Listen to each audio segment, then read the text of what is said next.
Ya. Oke, Pak Dr. Sento. Baik, silakan waktu dan tempat kami persilakan. Dari Pak Endro. Ya, silakan di-mute.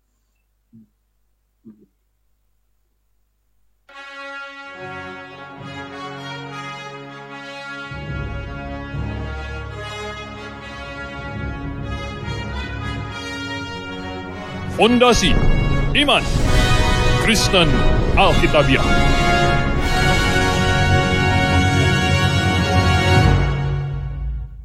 Pemirsa yang saya kasih di dalam Yesus Kristus, hari ini saya ingin mengajak Anda sekalian untuk melihat salah satu perumpamaan Tuhan Yesus yang sangat penting sekali, yang tercatat di dalam Injil Matius pasal 13. Yaitu yang tercatat di ayat yang ke-33.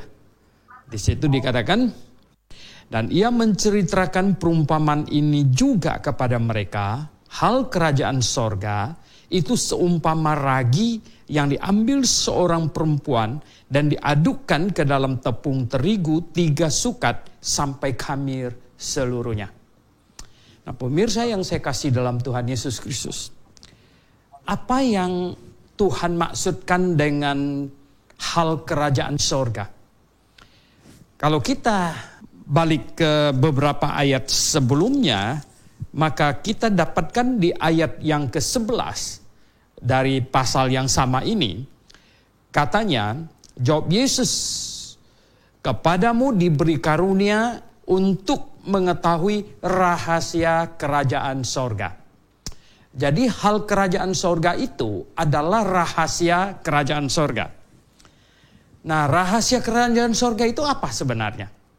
Rahasia kerajaan sorga itu sesungguhnya adalah jemaat lokal. Yang pada waktu itu masih rahasia, masih tersembunyi.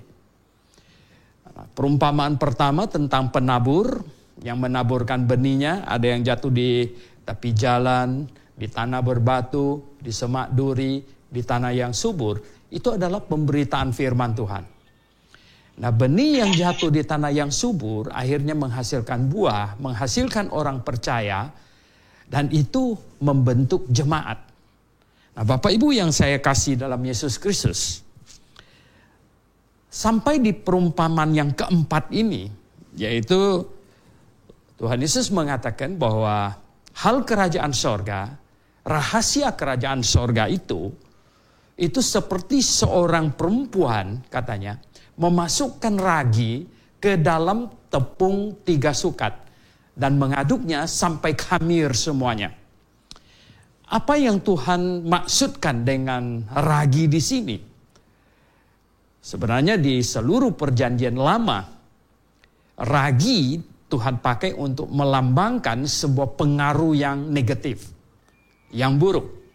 Oleh sebab itu Tuhan Yesus pernah mengingatkan kepada murid-muridnya terhadap ragi orang Farisi dan Saduki. Katanya, waspadalah terhadap ragi mereka itu. Jadi, hal kerajaan sorga, rahasia kerajaan sorga, jemaat lokal, itu keadaannya akan seperti tepung 3 sukat, dan kemudian ada perempuan memasukkan ragi, memasukkan pengaruh buruk ke dalam jemaat itu. Nah, Bapak Ibu yang saya kasih dalam Tuhan Yesus Kristus, perlu kita ketahui dulu sebenarnya, kalau begitu, apa yang Tuhan maksudkan dengan tepung 3 sukat itu? Apa yang Tuhan maksudkan? Nah, Bapak Ibu yang saya kasih dalam Tuhan Yesus Kristus, kami menafsirkan bahwa tepung 3 sukat itu adalah harta termurni.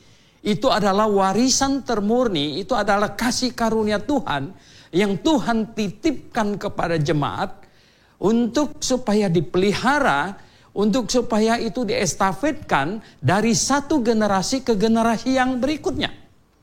Apa itu tepung 3 sukat?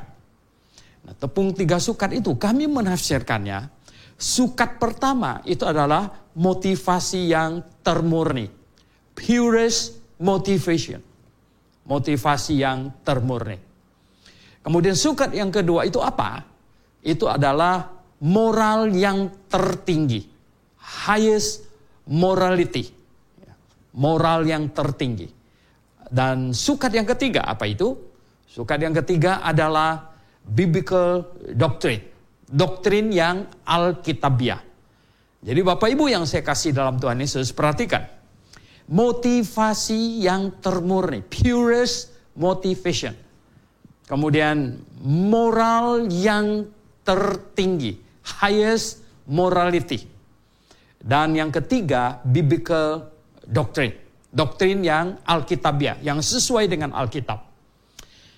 Nah, tepung 3 sukat ini adalah harta karun kekristenan. Ini adalah harta karun jemaat. Yaitu motivasi di hadapan Tuhan yang termurni, moral yang kita junjung, moral yang tertinggi, dan kemudian pengajaran atau doktrin, pengajaran yang alkitabiah.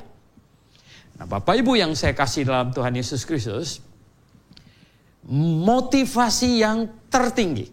Nah, iblis selalu mau mengacaukan motivasi yang tertinggi yang dimiliki oleh orang Kristen kepada Tuhan. Ketika motivasi ini jikalau terkacaukan, maka kekristenan akan rusak. Oleh sebab itu iblis berusaha dengan segala daya upaya untuk mengganggu motivasi orang Kristen.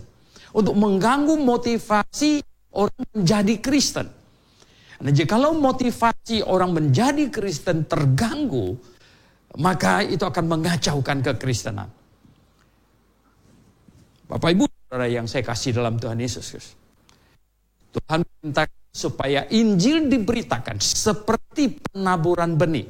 Injil diberitakan seperti seseorang menabur benih. Dan orang yang bertobat dan percaya, memberi diri dibaptis, ini orang akan selamat. Nah, ini orang akan dikumpulkan untuk menjadi anggota jemaat, untuk membentuk sebuah jemaat. Motivasinya harus murni. Betul-betul murni, bertobat sungguh-sungguh, percaya sungguh-sungguh dengan hati. Tetapi Bapak Ibu Saudara yang saya kasih dalam Tuhan, iblis selalu mau mengganggu. Iblis ingin membelokkan supaya motivasi orang menjadi kacau. Membelokkan motivasi orang sehingga tertuju kepada hal-hal yang bersifat jasmani, materi, duniawi. Perhatikan 3 hal ini, yaitu perkara jasmani, perkara materi, dan perkara duniawi. Nah, perkara jasmani apa? Memang pada waktu Tuhan Yesus ada di dunia ini untuk membuktikan dirinya adalah Mesias, dia melakukan mujizat. Kemudian dia memberikan karunia melakukan mujizat kepada rasul-rasul untuk membuktikan bahwa mereka adalah rasulnya. Nah, hari ini kenapa Tuhan tidak memberikan kepada saya dan kepada banyak pengkhotbah karunia untuk melakukan mujizat, untuk menyembuhkan orang? Terlebih sekarang ini lagi sedang COVID ini. Orang sangat ketakutan. Kenapa tidak diberikan karunia itu? Karena Tuhan tidak mau merusak motivasi orang datang menjadi muridnya, percaya kepadanya. Lalu kenapa dulu pakai mujizat? Mujizat yang Tuhan Yesus lakukan itu untuk membuktikan bahwa dia adalah Mesias. Dan mujizat yang dilakukan oleh para rasul adalah untuk membuktikan bahwa mereka adalah rasul. Nah, hari ini orang harus mendengar Injil, kemudian bertobat dan percaya kepada Tuhan Yesus Kristus untuk masuk surga, untuk diselamatkan dari dosa dan hukuman akan dosa yang akan datang. Nah, itulah sebabnya Tuhan tidak mau orang datang kepadanya oleh karena mau mendapatkan keuntungan jasmani. Juga Tuhan tidak mau ada orang datang kepadanya karena keuntungan materi. Oleh sebab itu iblis mau mengganggu kekristenan dengan khotbah sukses teologi. Menjanji-janjikan kesuksesan atau berkat materi. Nah, ini akan membelokkan motivasi orang datang kepada Tuhan Yesus. Dan kemudian duniawi. Iblis mau supaya orang datang kepada Tuhan Yesus dengan harapan akan segala sesuatu yang nyaman di dunia ini. Nah, jadi Bapak Ibu yang saya kasih dalam Tuhan Yesus Kristus, Tuhan mau supaya kekristenan menjaga purest motivation ini sesungguh-sungguhnya, seteguh-teguhnya memegang ini. Kemudian moral yang tertinggi, highest morality. Jadi Bapak Ibu yang saya kasih dalam Tuhan Yesus Kristus, purest motivation itu pasangannya, paduannya itu adalah highest morality, moral yang tinggi. Nah, oleh sebab itu, Bapak Ibu Saudara yang saya kasih dalam Tuhan Yesus, kekristenan yang benar, yang alkitabiah adalah yang menjunjung tinggi moral, menjaga moral sehingga moral sungguh-sungguh tinggi, tetap dijunjung tinggi moralnya.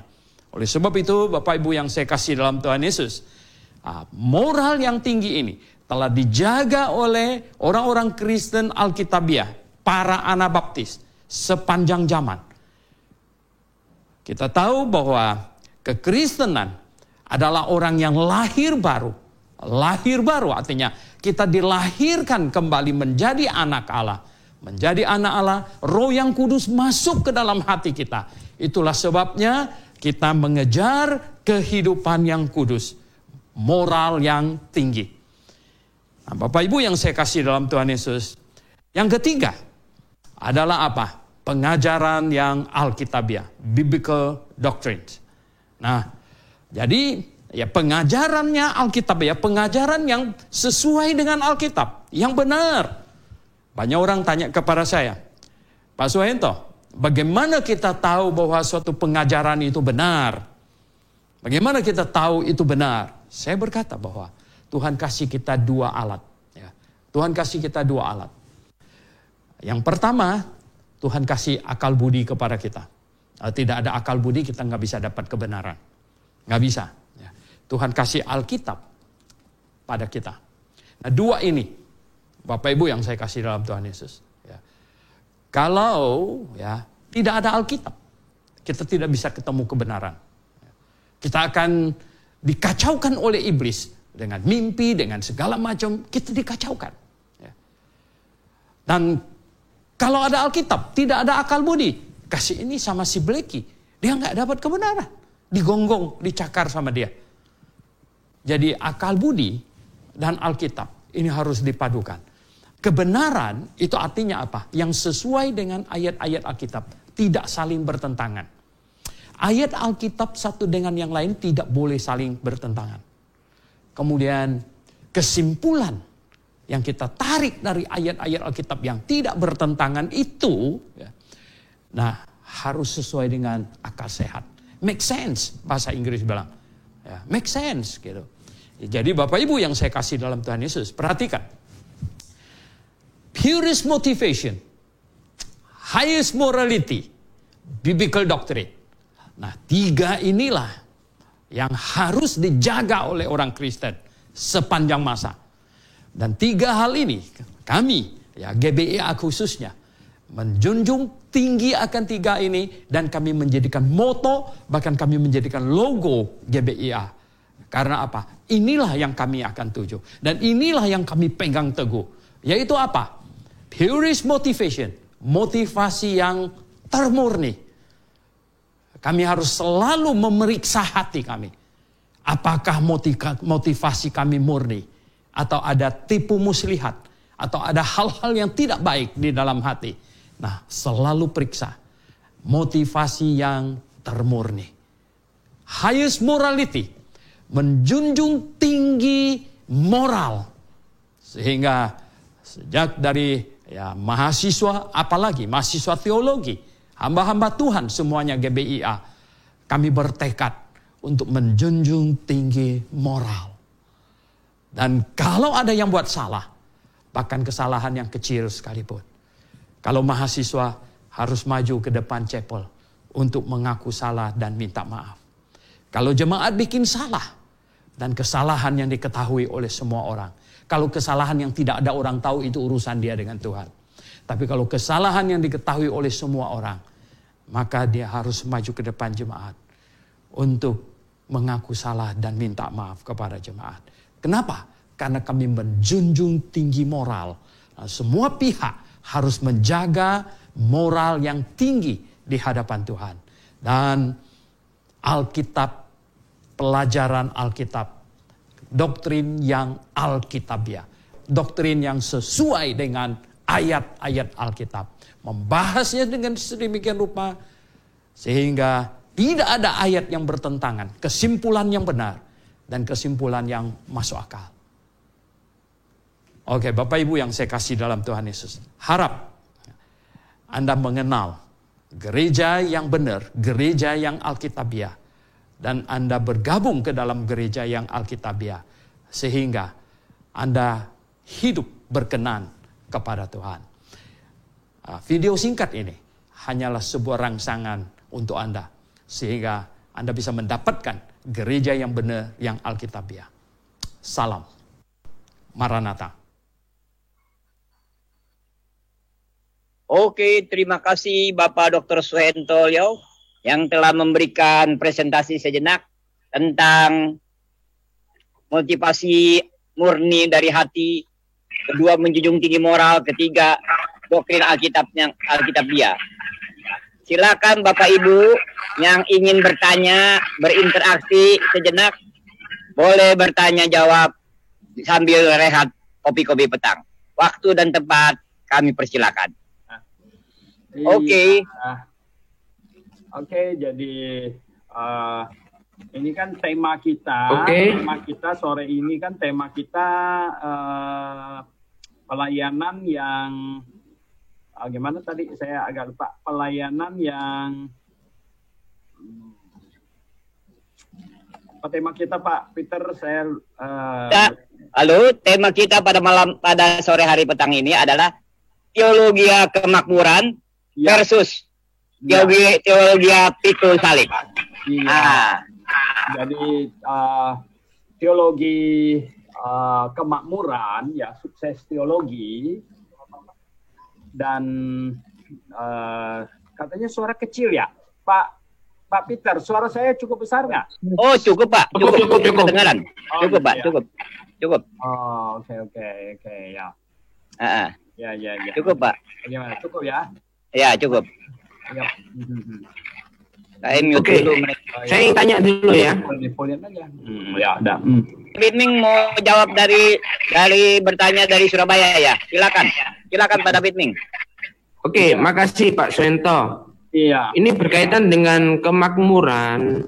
Mungkin saya lihat ya dari kehidupan Amerika, terutama Presiden sekarang melalui Donald Trump ini. Ada sebuah artikel mengatakan Donald Trump has described the COVID-19 pandemic as a plague. Ya. Jadi melihat bahwa virus ini merupakan sebuah kutukan. Ya. In a different but a related register, million of Christian worldview has interpreted that the pandemic as one of the eschatological plague prophesied in the book of Revelation. Ya, okay. Jadi melihat bahwa apakah benar doa kita ya di dalam pandemi COVID ini Tuhan kita dengar, apakah disangkut pautkan dengan kitab Revelation atau wahyu yang sudah digenapi bahwa nanti ada orang yang dipakai, yaitu mungkin dari Amerika ini ya, Pak Presiden Donald Trump ini cuma sebuah teori di mana dikaitkan bahwa dia adalah sebuah ide untuk munculnya daripada COVID-19 ini. Kelihatannya COVID-19 ini kan dari Wuhan ya, dan banyak konspirasi, dan kelihatannya ini ketidakhati-hatian dari pekerja-pekerja di lab virologi yang di kota Wuhan begitu. Nah, tetapi kita tahu bahwa begini, tidak ada satu hal pun di muka bumi ini terjadi kalau Tuhan tidak kasih izin. Ya. Bahkan burung pipit satu ekor pun tidak jatuh, kata Tuhan, kalau Tuhan tidak kasih izin begitu. Nah, apapun lah, kita nggak bahas asal-usul dari COVID-19 ini, tetapi benar sekali bahwa ini adalah sesuatu yang ada kaitannya dengan akhir zaman ini, benar gitu. Kalau saya melihatnya itu begini, ini sesuai nubuatan di Daniel pasal 9 ayat 27, ketika Antikristus berkuasa 1 kali 7 masa itu, setelah dia membuat perjanjian dengan Israel, itu yang menonjol pada masa itu adalah kontrol. Yang menonjol pada masa itu adalah kontrol. Kontrol, tidak ada yang bisa jual beli tanpa izin dia. Semua orang digiring untuk menyembah Antikristus. Oleh sebab itu dia menguasai ekonomi, menguasai politik, menguasai agama. Jadi kontrol. Nah, COVID-19 ini mempercepat kontrol itu. Mempercepat. Ya. Mengapa mempercepat? Kita lihat sekarang ini semuanya lockdown. Ya. Harus tinggal di rumah. Nah, kita mau naik pesawat juga sekarang ini harus ini rapid test dulu. Gitu, ya. Ini cukup lama ini. Nanti bisa jadi ya, kalau sudah ada vaksinnya, untuk naik pesawat itu bukan perlu rapid test lagi, tetapi perlu surat bukti bahwa kamu sudah divaksin. Begitu. Nah, ini akan masuk ke dalam kontrol demi kontrol demi kontrol. Dan COVID-19 ini sangat memacu, mempercepat dunia ini meninggalkan ini uang cash. Ya. Jadi dunia menuju ke cashless society. Cashless society, hari ini kita belanja online, belanja pakai kartu, semuanya makin hari makin masif gitu ya. Karena kita lihat ya, dulu aja kalau kita waktu Jasa Marga bikin bayar tol nggak pakai uang cash lagi, pertama saja ada yang teriak-teriak, tapi kemudian jadi biasa kita pakai kartu. Kelihatannya COVID-19 ini akan mempercepat dengan meninggalkan uang cash gitu. Nah, ketika masyarakat sudah tidak pakai uang cash ya, kontrol demi kontrol ya akan menuju ke situ. Begitu. Dan berapa lama itu sampai kita masuk ke dalam masa tribulation atau dunia masuk ke dalam tribulation? Saya percaya sudah diangkat dulu gitu. Itu sangat tergantung dan kita tidak tahu sebenarnya ada letupan-letupan apa lagi gitu. Letupan-letupan apa lagi. Dan kelihatannya itu begini ya. Ini kita kaitkan dengan topik kita. Kita mesti masuk ke topik kita.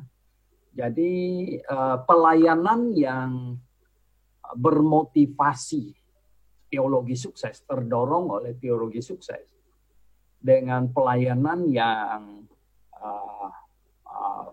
ini berpusat pada pikul salib gitu ya. Ini Pak Gunadi yang kasih temanya ya. Oke ya. Begini ya. Begini, teologi kemakmuran, teologi sukses ya. Itu punya foundation, punya fondasi, punya basicnya itu. Teologi kemakmuran itu sebenarnya adalah ini penyimpangan motivasi. Penyimpangan motivasi. Nah, penyimpangan motivasi apa? Penyimpangan motivasi motivasi orang yang datang kepada Tuhan Yesus. Itu dirangsang pakai ini janji sukses ya. dirangsang pakai janji sukses. Dan maka itu jadi pengkhotbah teologi sukses itu selalu mengkhotbahkan di dalam Yesus kamu akan sukses, akan kaya, akan ini. Pokoknya menarik orang datang kepada Yesus mengandalkan kesuksesan yang bersifat jasmani, materi, dan duniawi. Ini teologi sukses ya. Dan ada banyak yang sangat terang-terangan dan ada banyak yang sangat tersembunyi sebenarnya, sangat tersembunyi. Nah, tetapi kalau kita mau amatin ya lebih cermat begitu, ada banyak yang sangat kamuflase gitu. Tetapi bisa dilihat bahwa itu sebenarnya ada tujuan sukses teologi di balik semua itu. Nah, di sisi yang lain versus pelayanan yang pikul salib. Jadi pelayanan sebenarnya Tuhan sendiri yang mengatakan ya.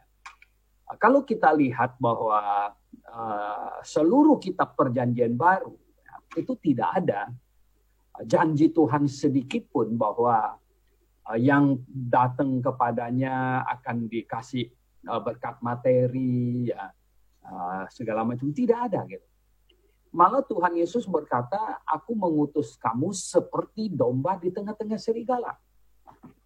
Nah, kalau jadi domba di tengah-tengah serigala, itu kecuali domba plastik gitu ya, atau serigala plastik gitu, baru nggak ada masalah gitu. Ya. Nah, kalau dombanya beneran dan kalau serigalanya beneran gitu, itu pasti masalah besar. Ya. Nah, oleh sebab itulah maka ya kita bilang bahwa Tuhan Yesus sebenarnya tahu persis ya, kondisi orang yang seperti apa yang dia inginkan. Ya.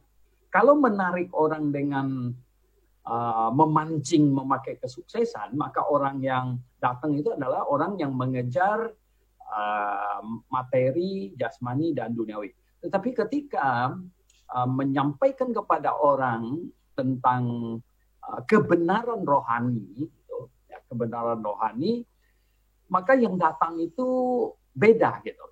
Orang yang datang itu bukanlah orang yang berharap jadi kaya, berharap jadi sukses, ya berharap jadi sembuh dan lain sebagainya. Malah yang datang itu adalah orang yang siap pikul salib gitu. Ya, yang siap pikul salib. Ya, siap menderita gitu. Ya, siap menderita.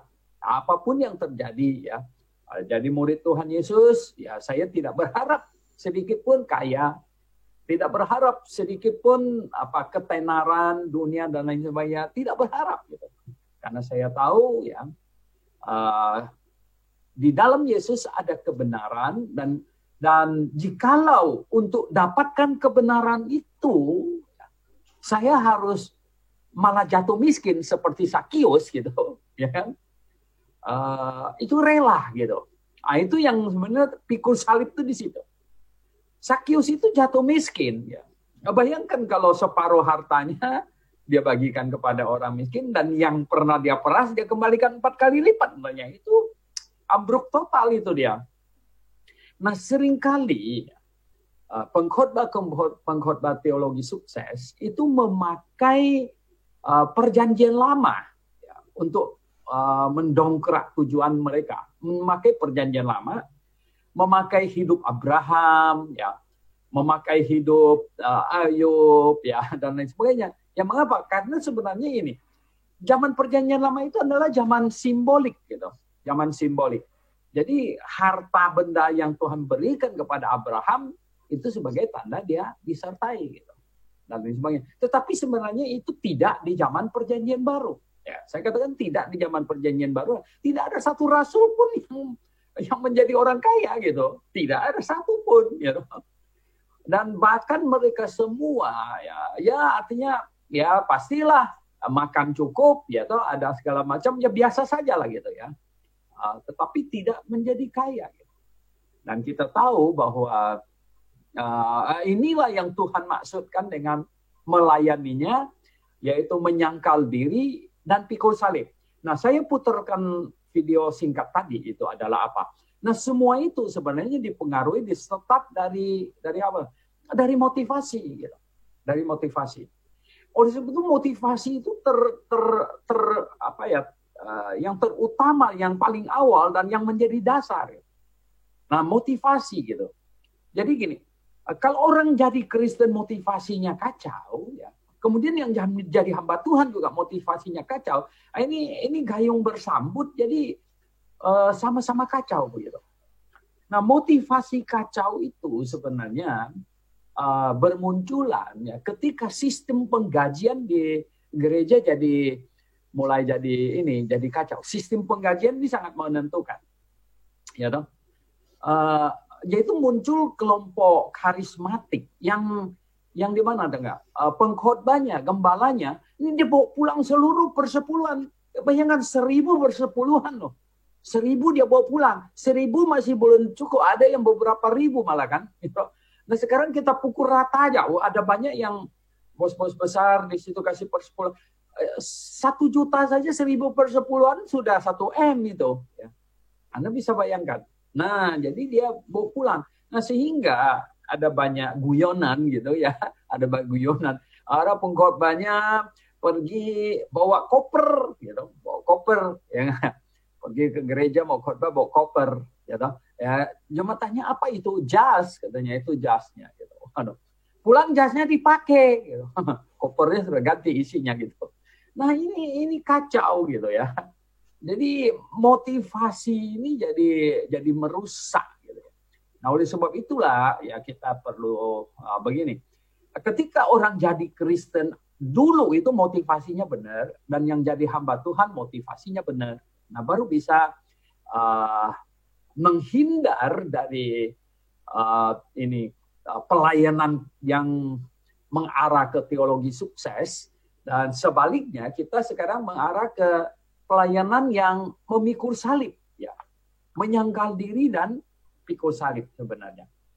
Nah, jadi Bapak Ibu yang saya kasih dalam Tuhan, kalau motivasinya benar, gitu, motivasinya benar, nah barulah bisa moralnya tinggi, moral tinggi. Kenapa? Karena motivasi ini kan saya mau melayani Tuhan sungguh ini, rela menderita, rela mati, rela masuk penjara, ya. Rela rela menderita bagi Tuhan gitu. Nah, yang macam begini ya itu tidak gampang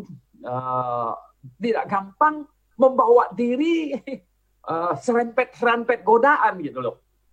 Ini ya. Jadi banyak hamba Tuhan itu saya bilang itu janganlah membawa kami ke dalam pencobaan. Dia sendiri berjalan di tebing-tebing yang hampir-hampir terperosok gitu, hampir-hampir jatuh gitu. Inilah yang saya bilang itu ya, toh. Bagaimana ya, toh? Nah, gereja itu tidak boleh begini. Dulu saya masih muda. Lalu acara muda-mudi nyanyi bergandengan tangan laki perempuan ini nggak bagus gitu di gereja. Itu tahu ya, laki dan perempuan tuh kalau listrik itu plus sama min itu, ya nggak? Jadi kalau tangannya bergandeng remes-remes begini, dan nanti ya toh nganter pulangnya sampai tengah malam ada acara drama lah apalah segala macam, itu bisa kacau punya. Itu bisa kacau punya. Nah, moral ya. Jadi kalau motivasi kita benar, motivasi selalu harus dibereskan. Motivasi harus selalu ibarat radio itu ya, kalau ini sudah kresek-kresek itu mesti di-tune in lagi, motivasinya diperbaiki lagi gitu, diperbaiki. Kalau motivasinya mereng sedikit, ini akan nanti moral bisa kacau punya. Nah, ini mau disidang ini. Saya dengar mau disidang ini, gitu. Yang di Surabaya itu mau disidang itu. Nah, ini kalau motivasinya kacau, itu moral akan meleset juga, itu akan ikut kacau. Gitu. Nah, bersamaan dengan itu apa? Doktrinnya akan kacau. Kenapa? Karena kalau motivasi tidak beres ya, itu tidak sungguh-sungguh mau belajar Alkitab dengan benar gitu. Ya, karena sebenarnya dia itu motivasinya apa? Saya bilang gini. Seorang gembala yang betul-betul mau melayani Tuhan dengan baik ya, Saya bilang dia, kamu harus belajar dengan baik. Dan kamu kan mau kasih makan kepada jemaat kamu, domba kamu, ya toh. Saya umpamanya begini ya. Ini kalau orang dia bilang gini, wah banyak orang datang kepada saya, Pak Suinto, saya bisa dapat ini ya dokter yang gampang nggak, master yang gampang. Saya bilang jangan. Masalahnya kamu mau melayani Tuhan apa? Nah kalau kamu mau melayani Tuhan, mau jadi gembala, kamu kan mau kasih makan kepada domba kamu. Loh, kamu kan harus mempunyai cukup pengetahuan, cukup kemampuan, baru kamu bisa ini. Nah saya bilang kepada mahasiswa saya bilang nih, kalau kau nggak belajar dengan benar nih, kau nggak belajar dengan benar, ini nanti kamu dikirim ke misalnya di tempat yang nggak terpencil ya, nggak ada siapa-siapa. Nah kamu sebenarnya khotbah 1 tahun 52 minggu, 1 tahun kamu khotbah 52 kali, habis bahannya nggak ada. Nanti ceritanya apa? Banyak kesaksian melulu, ya toh. Belum ditambah nanti persekutuan doa dan lain-lain sebagainya. Akhirnya apa? Habis, nggak ada apa-apa lagi untuk diomongin. Nah, begini. Jadi balik lagi ke motivasi. Gitu. Motivasi, kalau motivasi benar, gitu ya toh, maka dia akan belajar dengan serius gitu. Akan belajar dengan serius ini karena ya jangan main-main dulu ya. Ini saya mesti mengajar dengan benar, gitu ya. Nah motivasinya gitu. Nah, jadi oleh sebab itu saya bilang 3 hal ini ini seperti tripod ya.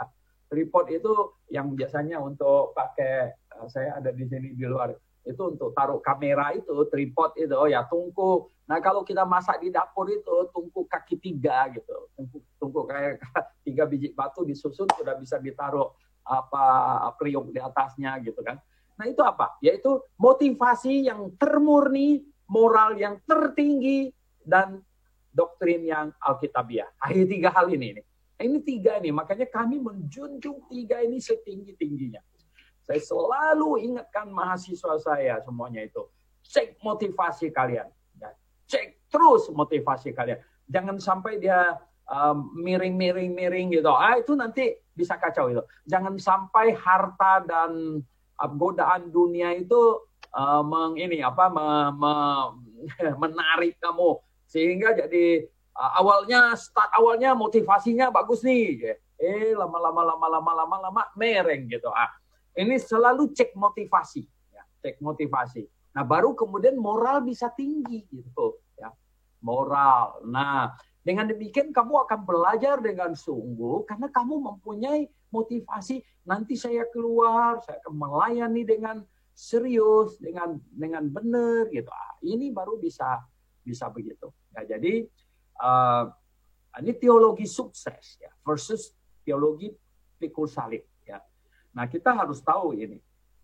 Kita harus sangat-sangat bisa memahami ya kehendak Tuhan itu apa. Mengapa Tuhan tidak kasih kepada rasul-rasul semuanya duit kaya gitu ya toh. Gimana gitu ya nggak mereka padahal bayangkan waktu rasul-rasul dibawa Tuhan Yesus ke Bukit Zaitun ya dah sambil memberkati mereka dia naik ke surga. Waktu dia naik, pergilah jadikanlah sekalian bangsa muridku ya dah. Tuhan Yesus naik begitu dan mereka lihat terus ke atas katanya bengong ya toh. Saya bergurau sama murid saya bilang tahu nggak mengapa mereka semua bengong lihat ke atas waktu Tuhan Yesus naik. Saya bilang, tahu nggak kenapa? Mereka mungkin berpikir gini, kerjaannya berat. Jadikan sekalian bangsa muridku. Mana ongkosnya? Nggak dikasih ongkosnya. Ongkosnya mana? Nah, mereka harus bekerja, harus jalan. Ya, seperti Rasul Paulus. Saya yakin waktu Paulus diutus dari jemaat Antioquia, dikasih bekal, ya dia kasih duit gitu, ya. Tapi kan jemaat sangat terbatas, gitu. Mereka pikir Paulus pergi ke Pulau Siprus sana, tidak terlalu lama kan balik lagi. Ternyata dia perginya makin jauh. Lah, ya habislah ongkosnya, betul nggak? Ya kan? Udah habis. Apalagi zaman dulu nggak kayak sekarang, ya transfer rekening kan nggak bisa gitu loh. Nah. Paulusnya dipimpin oleh Roh Kudus, bukan balik ke Antioquia, malah pergi habislah ongkosnya. Nah waktu ongkosnya habis mau diapa? Ya dong, masa minta sama orang pakai ini cedokan ikan di jalan begitu. Enggak dong, ya berdoa dan apa? Bekerja. Yaitu apa? Bikin tenda dia jual. Zaman itu tenda pasti laku karena belum ada sistem hotel, motel segala macam ya. Nah, orang bepergian juga jalan kaki, ya, sampai di mana malam ya pasang tenda di situ gitu. Nah, jadi Paulus bikin gitu. Dan ya oke lah lumayan ya loh. Jadi pekerjaan pelayanan bisa jalan. Nah, ini yang kita lihat ya. Apa perbedaannya dengan pelayanan teologi sukses dengan pelayanan pikul salib? Nah, kita bilang yang memisahkan dua ini amat sangat tuh motivasi. Motivasinya apa?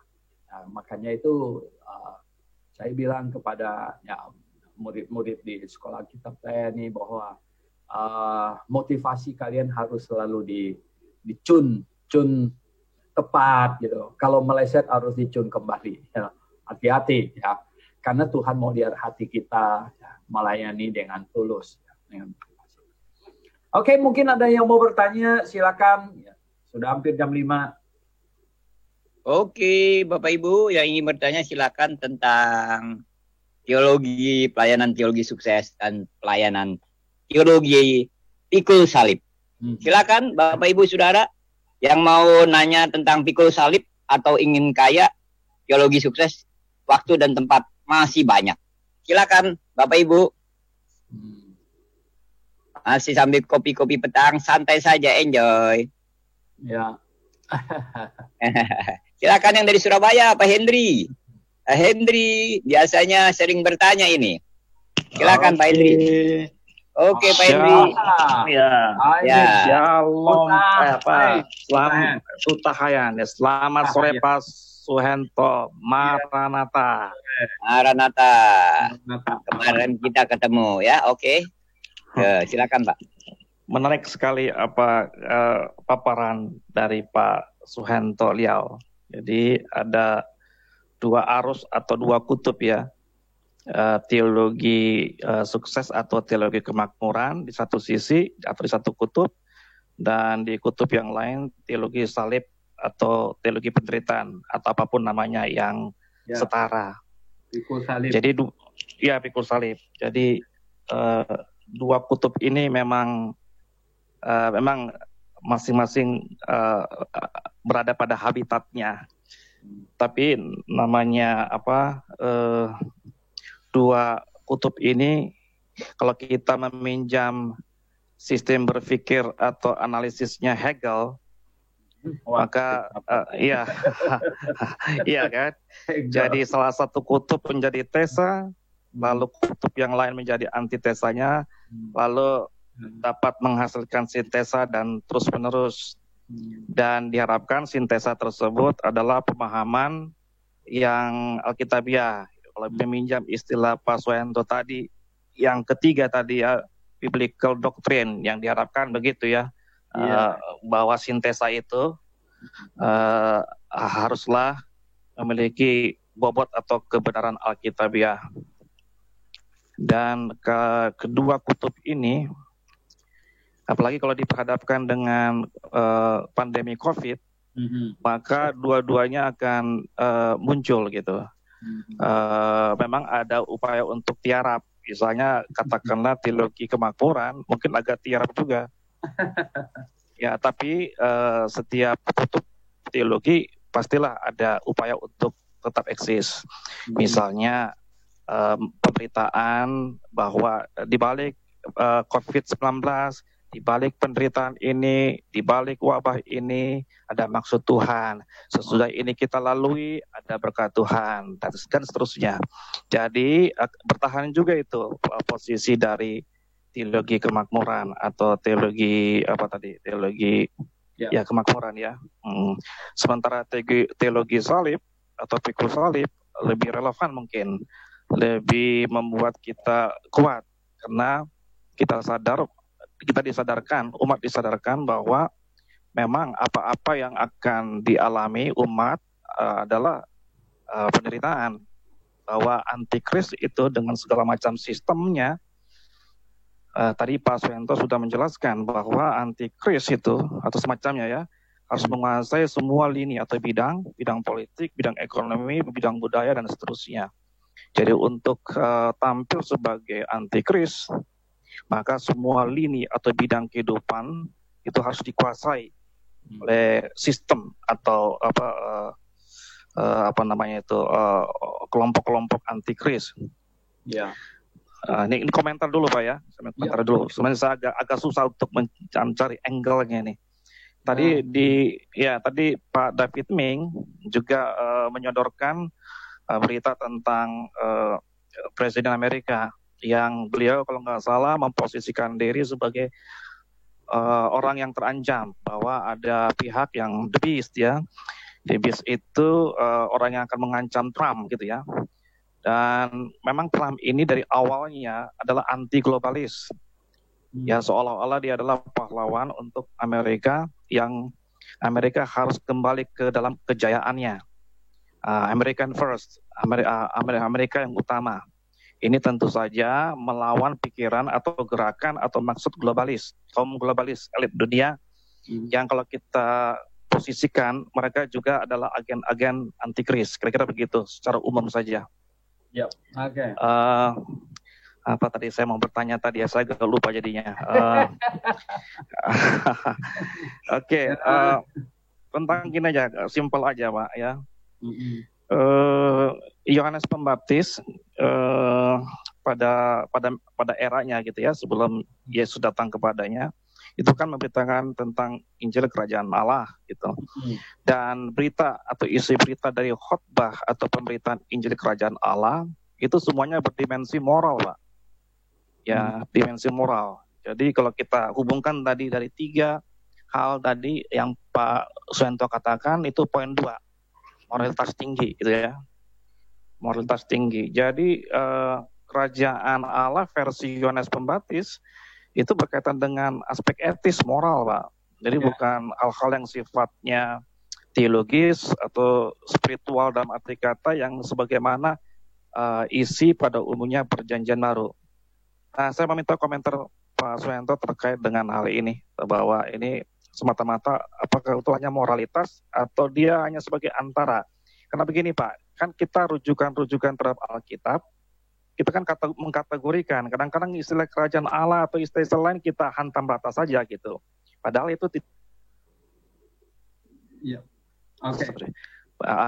Seperti tadi Pak Suyanto katakan tadi, misalnya teologi kemakmuran banyak sekali mengacu kepada tokoh-tokoh di Alkitab, Abraham dan Ayub dan seterusnya. Jadi maksud saya, bagaimana ini kehati-hatian secara biblikal penggunaan istilah khususnya kerajaan Allah dalam konteks yang Alkitabiah untuk masa kini, Pak. Terima kasih, Pak.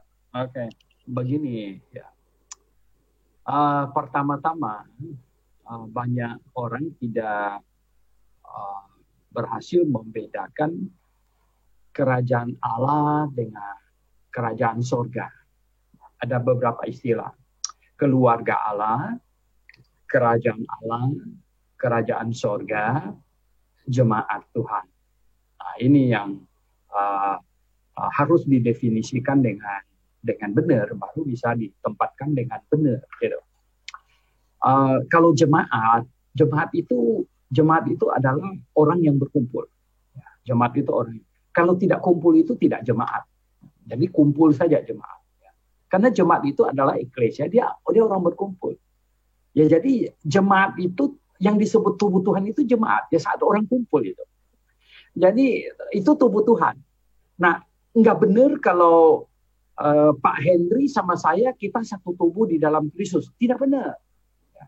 Karena Pak Henry di Surabaya, saya di Jakarta. Nggak bisa. Jemaat itu tempat kumpul. Jadi orang kumpul itu baru jemaat. Tapi kalau Pak Henry sama saya, kita saudara di dalam Tuhan, dalam lingkup keluarga Allah. Itu benar. Ya dong? Ya kan, karena kita sama-sama anak Allah. Nah, terus kerajaan sorga dan kerajaan Allah. Ketika Alkitab memakai kerajaan sorga, sebenarnya itu merujuk kerajaan yang lokasinya di sorga. Nah, itu menunjuk lokasi. Tapi ketika Alkitab memakai istilah kerajaan Allah, sebenarnya itu yang dimaksud itu adalah pemilik kerajaan, pemiliknya. Jadi lingkup kekuasaannya. Gitu. Jadi seperti begini, kalau bilang negara Indonesia, itu wilayah Nusantara. Tapi kalau dibilang ini negaranya Pak Jokowi, itu menunjuk kepada yang memimpin. Ya seperti inilah negaranya Trump gitu. Nah itu kan yang dirujuk ke orangnya. Negara Amerika itu posisinya ada di sana. Sama dengan kerajaan surga. Itu yang di surga. Ya. Kerajaan Allah. Itu artinya Allah yang punya kerajaan itu. Nah, kerajaan Allah itu batasannya itu sealam semesta. Karena seluruh alam semesta itu adalah milik Allah gitu. Ya, jadi baik yang di surga maupun yang di bumi, itu kerajaan Allah. Makanya kerajaan Allah itu bersifat rohani. Tapi kalau bilang kerajaan surga, itu yang di surga di sana, yang di surga. Ini yang harus dipahami. Jadi pada waktu Yohanes Pembaptis muncul, Yohanes Pembaptis sebenarnya dia Elia. Dia betul-betul Elia. Dan dia menyerukan kerajaan surga sudah dekat. Nah, Tuhan Yesus ajar muridnya berdoa, ya, jadilah kehendakmu di bumi seperti di surga. Jadi kerajaan surga turun ke bumi sebenarnya. Ya, jadi ini. Nah, kerajaan 1000 tahun itu sebenarnya kerajaan surga turun ke bumi. Begitu. Nah, tetapi seharusnya begini. Seharusnya seruan Yohanes Pembaptis, seruan Elia itu ditanggapin positif oleh imam-imam yang seharusnya nomor 1 harus tanggapin positif. Kenapa? Karena imam-imam ini kan imam itu jabatan perantara antara Allah dan manusia. Jadi ketika Allah mengirim menteri luar negerinya datang, ya Elia disuruh datang, siapa yang harus nyambutnya? Itu kan duta besar. Kalau menteri luar negeri Amerika datang ke Indonesia, yang mesti dampingin turun dari pesawat itu adalah duta besar Amerika gitu. Kemudian baru pejabat Indonesia. Nah, seharusnya imam-imam itulah yang menyambut Yohanes Pembaptis, kemudian menyambut Tuhan Yesus, ya toh, dan kemudian raja menyambut semuanya. Seharusnya, tetapi mereka semua ini menolak. Nah, mereka semua karena mereka salah paham. Nah, itulah yang menyebabkan, nah sebenarnya gini, penolakan bangsa Yahudi terhadap program Allah untuk mengokohkan kerajaan Daud sebenarnya pada waktu itu, menghadapi penolakan, ya, maka itu pelayanan menjadi pelayanan yang sulit. Gitu. Ya, jadi pelayanan sulit. Jadi akhirnya Tuhan mengalihkan, oke, nah tadi kan ada, ya, jadikan sekalian bangsa muridku. Jadi berapa banyak bangsa yang disuruh? Semuanya. Jadi tadinya kalau Rasul Paulus omong di dalam Roma pasal 11 itu begini. Kalau bangsa Yahudi menerima Yohanes, dia adalah Elia, menerima Yesus adalah Allah Yehova, maka kerajaan Daud berdiri. Kerajaan 1000 tahun memberi. Tetapi karena menolak, kata Rasul Paulus, jadi pohon zaitun asli itu akhirnya dipotong dia punya cabang. Nah, bangsa non-Yahudi yang lain ini pohon zaitun yang liar kita dicangkokkan. Gitu. Nah, kalau di pasal 11 ayat 25 dikatakan sampai jumlah dari semua bangsa yang lain masuk penuh katanya, maka akan terjadi peralihan ya, terangkat dan kemudian barulah Israel diurus lagi. Nah, jadi pelayanan yang akhirnya kita lihat pelayanan Yohanes Pembaptis yang adalah Elia menjadi pelayanan yang sangat susah, dan dia adalah contoh martir pertama yang kepalanya diputuskan oleh pedang Herodes, yang sangat-sangat tragis sekali adalah atas permintaan anak kecil yang menari. Coba bayangkan, saya baru tulis satu artikel. Saya bilang gini, kalau kita kirim menteri luar negeri kita ke Timor Leste, ya, kita dengar di sini bahwa kepalanya dipenggal gara-gara permintaan seorang anak yang menari gitu. Saya pikir kita akan kirim beberapa batalion untuk ya lumetin kota Dili gitu ya nggak. Ini kan ya itu bayangkan ya, Yohanes Pembaptis dipenggal kepalanya karena permintaan anak remaja yang menari saja gitu.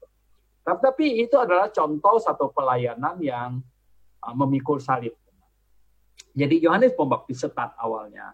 Mengapa? Karena ditolak. Dan Tuhan Yesus pesan kepada murid-muridnya, kalau mereka memperlakukan kayu hidup begitu, apalagi kayu mati, gitu. Jadi kalau Tuhan ditolak, ya kalau Tuhan ditolak, di mana Tuhan ditolak sebenarnya, pasti tidak gampang untuk pelayanan Injil, ya. Tidak gampang, karena berarti penolakan kepada Tuhan ya pasti semua orang yang terlibat melayani akan ditolak, ya. Begitu. Jadi itulah startnya pelayanan yang memikul salib sebenarnya. Dan akhirnya semua rasul ya mati syahid kecuali Yohanes Pembaptis sebenarnya juga sudah disiksa, cuman nggak mati-mati aja, kemudian dikirim ke Pulau Patmos gitu. Ya, akhirnya semuanya habis ya, semuanya menderita, tetapi baik ya. Penderitaan itu memurnikan motivasi, ya kan? Penderitaan itu memurnikan motivasi. Nah, kalau menjadi murid Tuhan Yesus, maka taruhannya adalah kepala kita. Saya pikir nggak ada orang yang main-main. Gitu. Jadi nggak ada orang yang main-main. Kalau taruhannya adalah kepala kita. Nah, oleh sebab itulah ya 2 abad lebih ya kekristenan sejak start begitu sampai Konstantin muncul, itu kekristenan itu maju dengan pesat ya, tetapi tidak nongol ke permukaan ya, tapi maju secara pesat begitu ya. Nah, hari ini kalau kita ke toko buku, kita ada lihat jual ikan gitu ya. Ikan itu kan bahasa Yunaninya iktus. Ya. Nah, kenapa itu? Kok kekristenan lambang ikan? Jadi ikan itu iktus. Nah, iktus itu satu-satu hurufnya, I itu Yesus ya, K-nya itu Kristus, Yesus Kristus ya, T-nya tau ya. Jadi ini itu adalah Theos ya. Theos, Uios, Sosese. Jadi Yesus Kristus, anak Allah juru selamat. Jadi itu ikan. Nah, zaman itu ya orang Kristen sedang dianiaya sangat hebat. Sebenarnya orang Kristen dianiaya sangat dahsyat sekali itu tahun 64, 65. Ya. Mengapa? Karena Kaisar Nero itu Kaisar Sinting. Itu Kaisar Sinting yang bunuh ibunya sendiri. Ya. Istrinya lagi hamil, nggak tahu salah apa, ditendangnya mati gitu. Dia lihat ada laki-laki mirip istrinya, ditangkap dan dikebiri gitu, kan ngawur sekali gitu. Dan waktu dia gila membakar kota Roma, sebenarnya dia ingin disebut yang membangun kembali kota Roma, jadi dia mau bakar habis gitu, sambil menikmati api unggun di atas istananya pakai ini harpa gitu. Nah, rakyat tahu ini, wah semuanya lari ke istana untuk mau habisin dia karena nggak mungkin kebakaran yang tidak disengaja ya. Ini Pak ya, jadi tidak mungkin ya itu tidak disengaja. Maka itu kemudian Nero dengan begitu yakin diri dan begitu mantap menuduh orang Kristen yang membakar kota Roma. Nah, maka terjadi ya. Terjadi ini pengejaran dan pembunuhan terhadap orang Kristen. Nah, ini terus gitu ya, dong. Terus ya. Nah, ini yang menyebabkan kekristenan ya sejak tahun 64 gitu ya. Itu sudah kesusahan terus gitu. Nah, ini pelayanan pikul salib gitu lah ya. Sampai kemudian Konstantin muncul. Nah, ini kekristenan berubah ya menjadi teologi sukses gitu. Oke, ya silakan. Ya, saya satu lagi Pak Suyanto ya.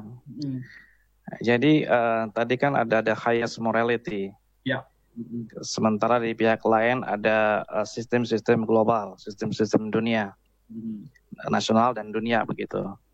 Kalau sistem moralitas, etis kan kita harapkan Alkitabiah. Artinya acuannya Alkitab di satu sisi.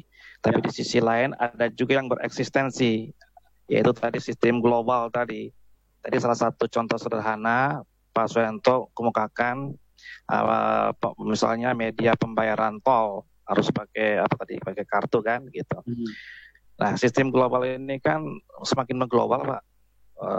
Sistem perekonomian, perbankan, insurans, investasi, semua gitu sudah mengglobal.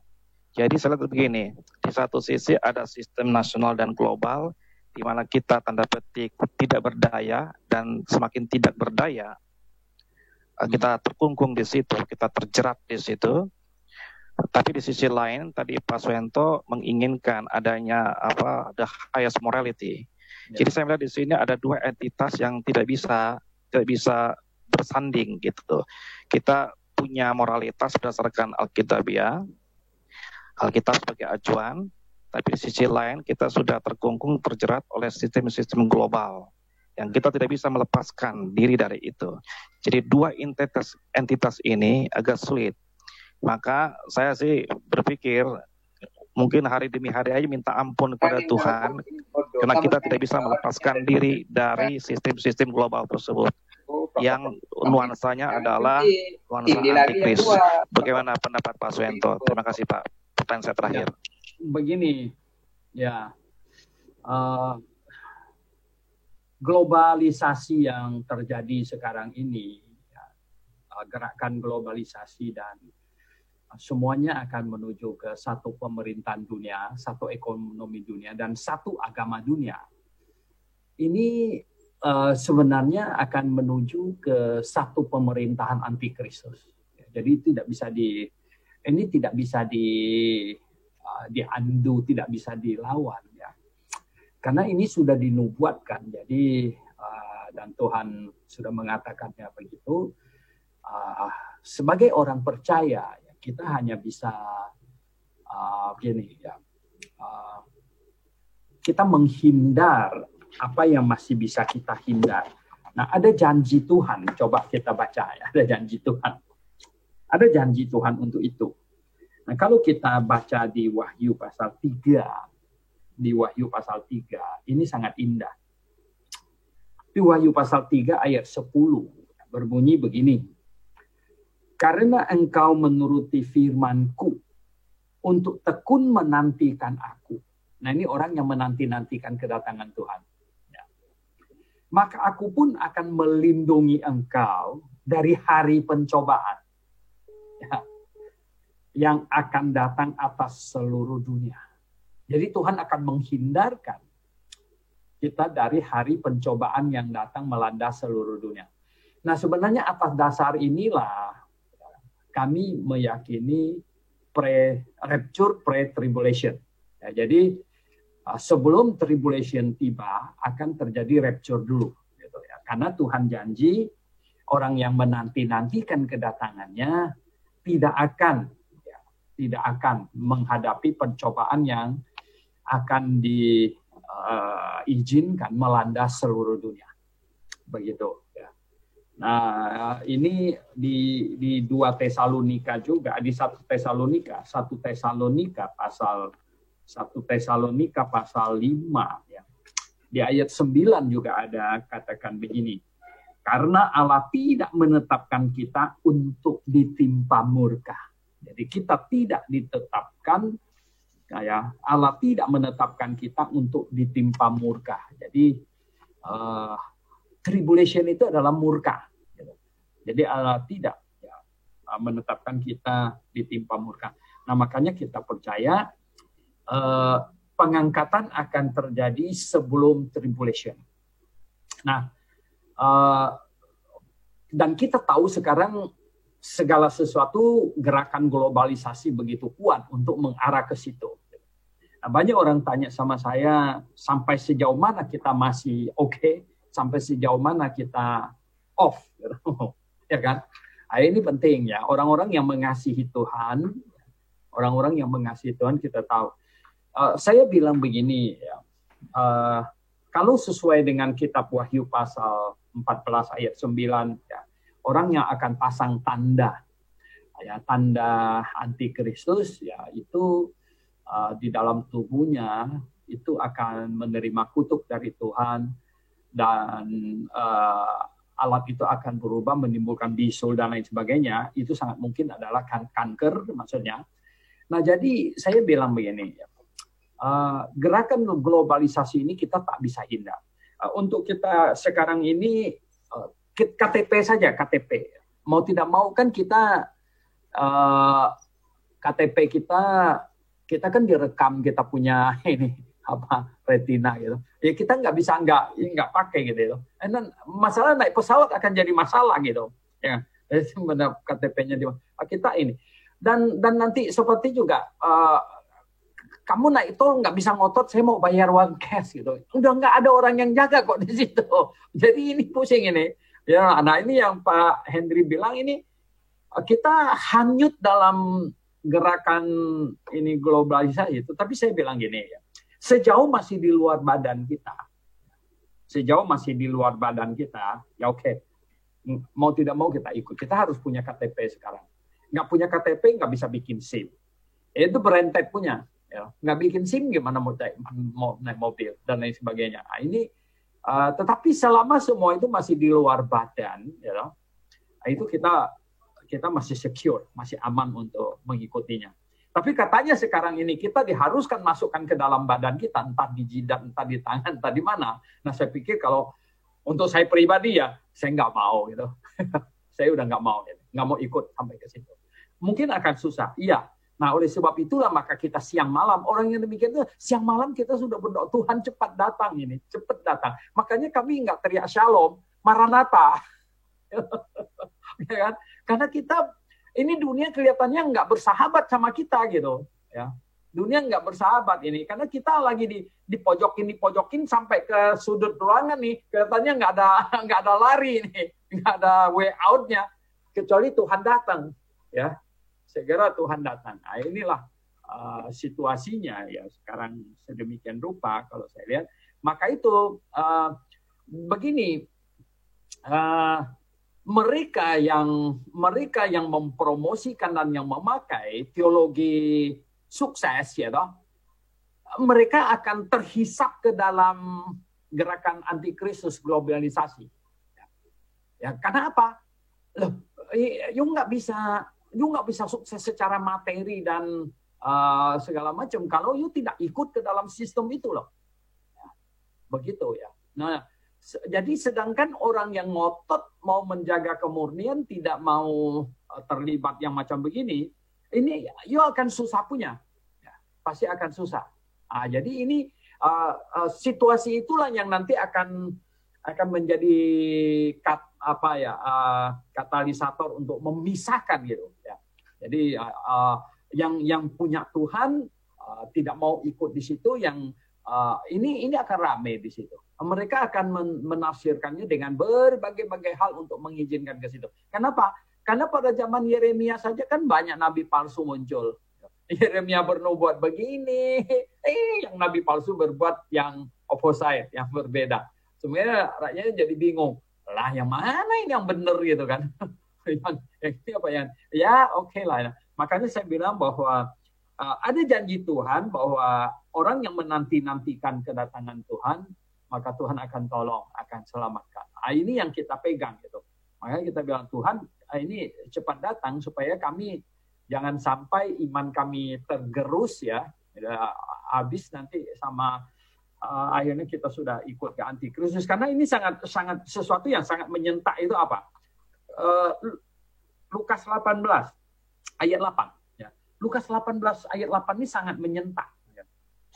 Mengapa? Lukas 18 ayat 8 di situ ada ngomong ini mestinya orang yang mengasihi Tuhan dan yang ada perhatian itu tersentak. Ketika Tuhan Yesus ngomong itu, aku berkata kepadamu, ia akan segera membenarkan mereka. Akan tetapi jika anak manusia itu datang, adakah ia mendapati iman di bumi?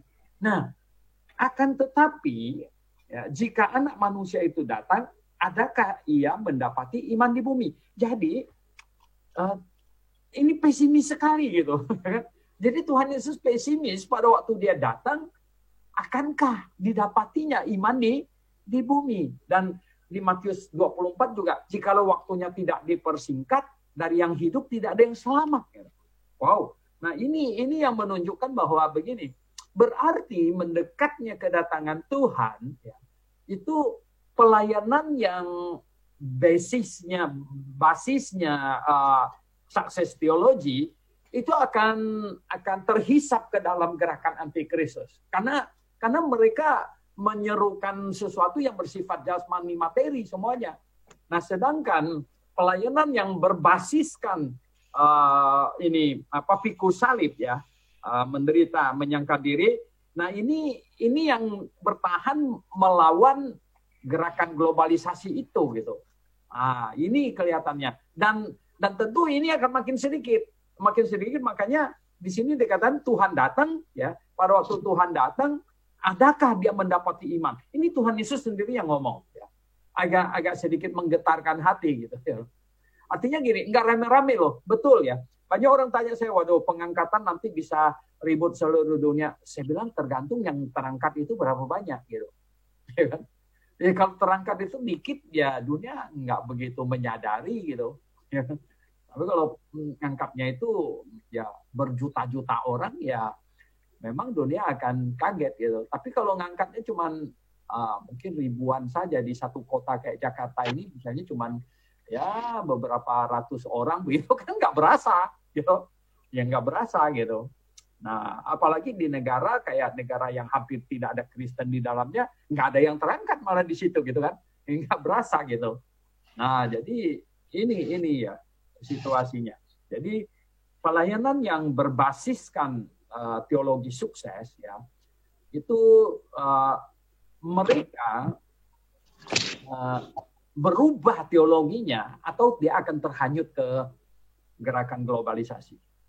Sedangkan pelayanan yang berbasiskan pikul salib, menyangkal diri, ini yang bisa bertahan ketika gerakan globalisasi mendera, menarik semua orang ke situ.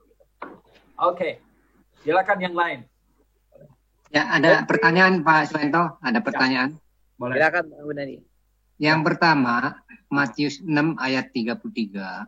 Oke. Carilah dahulu kerajaan Allah, maka semuanya akan ditambahkan. Iya. Tambahkan ini apa nih? Apa bicara tentang 16 karunia? Apa tambahkan ini tentang hidup berkelimpahan? Apa tambahkan ini tentang hikmat marifat? Apa tambahkan ini? Pokoknya tambahkan, semuanya akan ditambahkan. Yang kedua, kerajaan Allah ada satu ayat bicara tentang kuasa. Coba, ada nggak ayatnya di mana, Pak?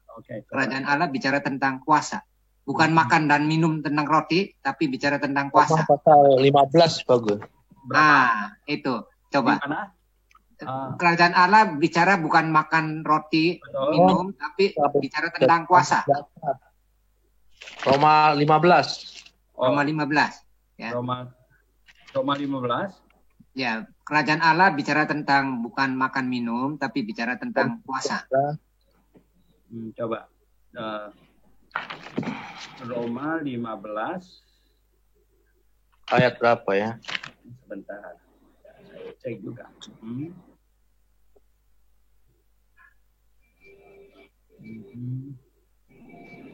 Tentang kuasa.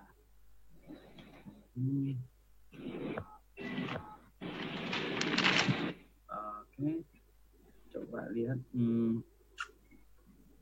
15 atau 12 ya?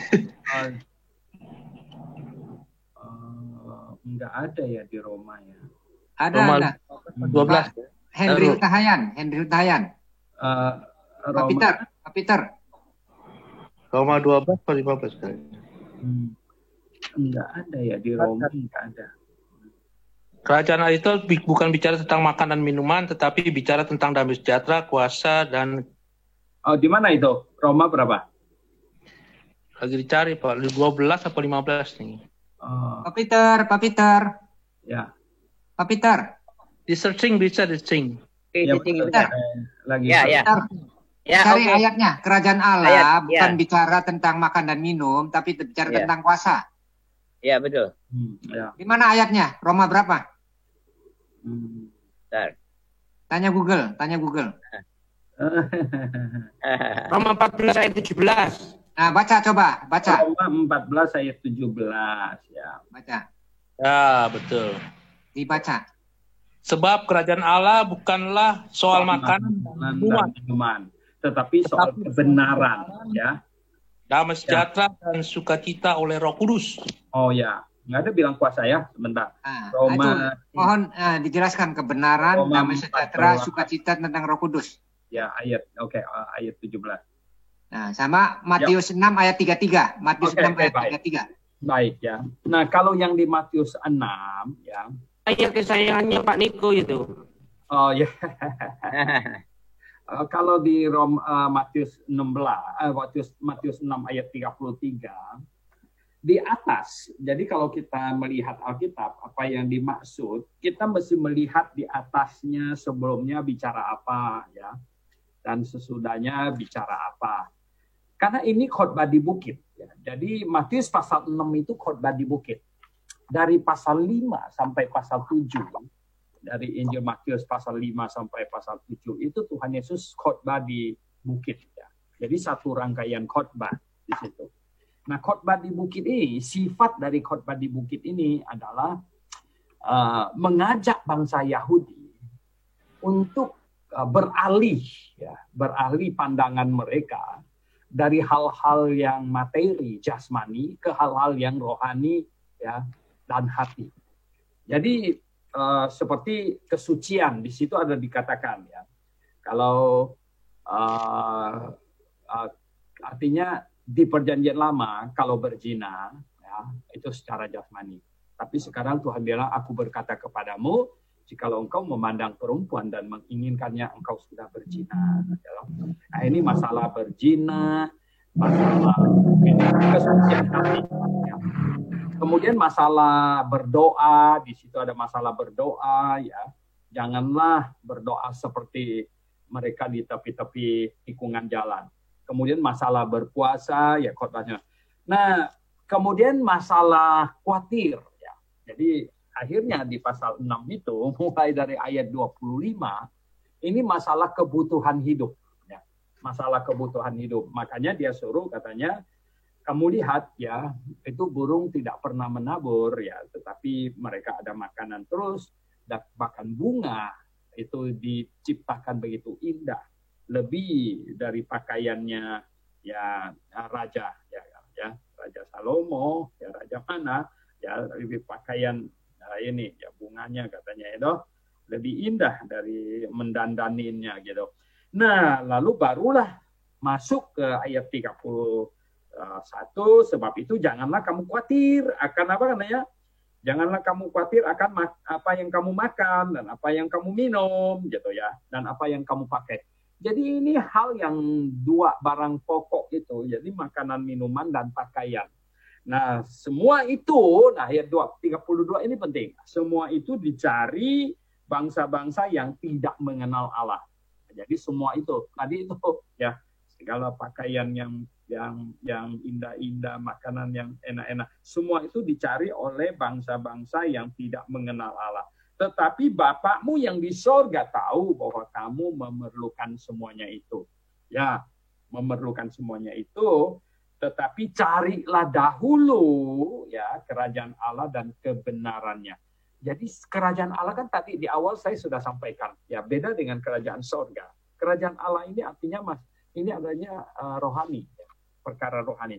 Jadi sebenarnya carilah kerajaan Allah, carilah ya hal-hal rohani, ya, perkara Allah, kerajaan Allah, perkara rohani dan kebenarannya. Jadi kebenaran rohani ya. Kebenaran kerajaan Allah jadi perkara rohani dan kebenaran rohani. Nah, itu dicari gitu terlebih dulu. Maka semuanya itu akan ditambahkan kepadamu. Maka semua apa? Ya tadi itu pakaian, minuman, ya semuanya makanan gitu ya. Semuanya akan ditambahkan kepadamu. kalau kamu cari dahulu ya perkara rohani dan kebenaran rohani. Sebenarnya itu yang dimaksudkan gitu ya di situ. Nah, oleh sebab itu ya, kalau kita lihat tadi Roma pasal 14 juga ya. Roma pasal 14 ayat 17 ya.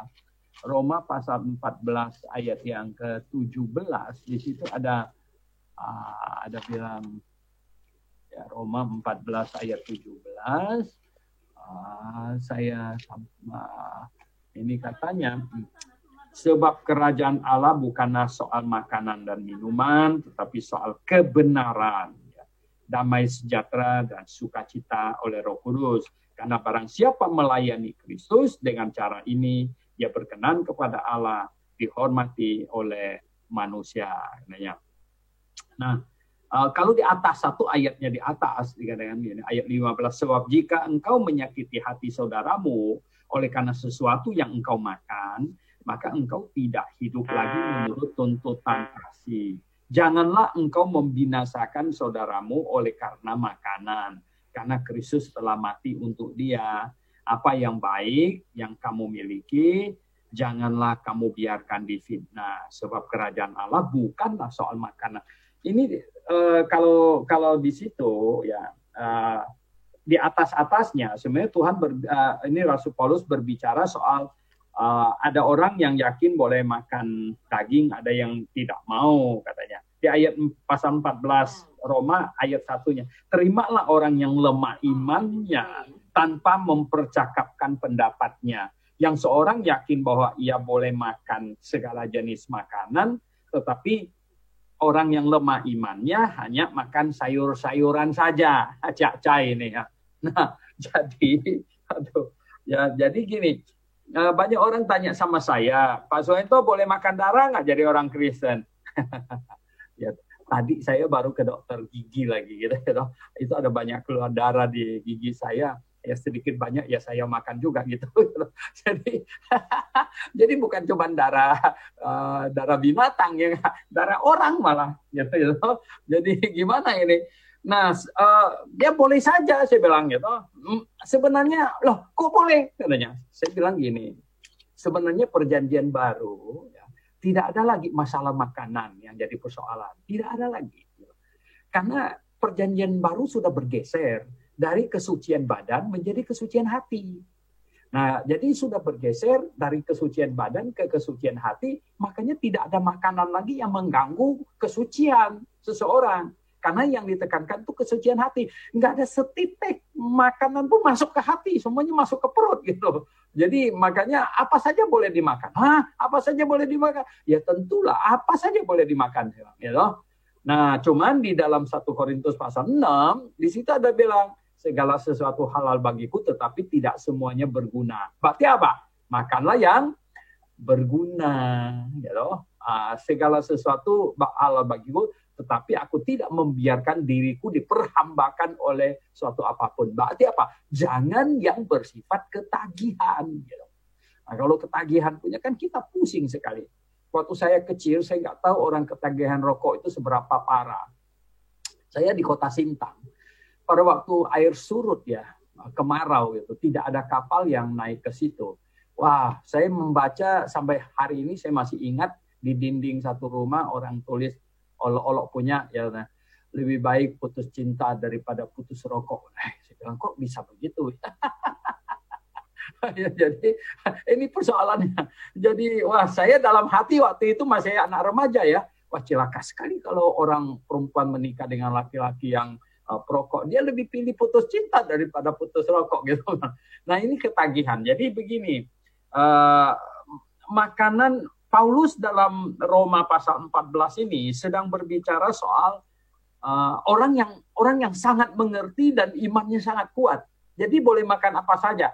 Tetapi ada orang yang imannya sangat lemah karena dia apa? Wah nggak boleh itu, nggak boleh itu.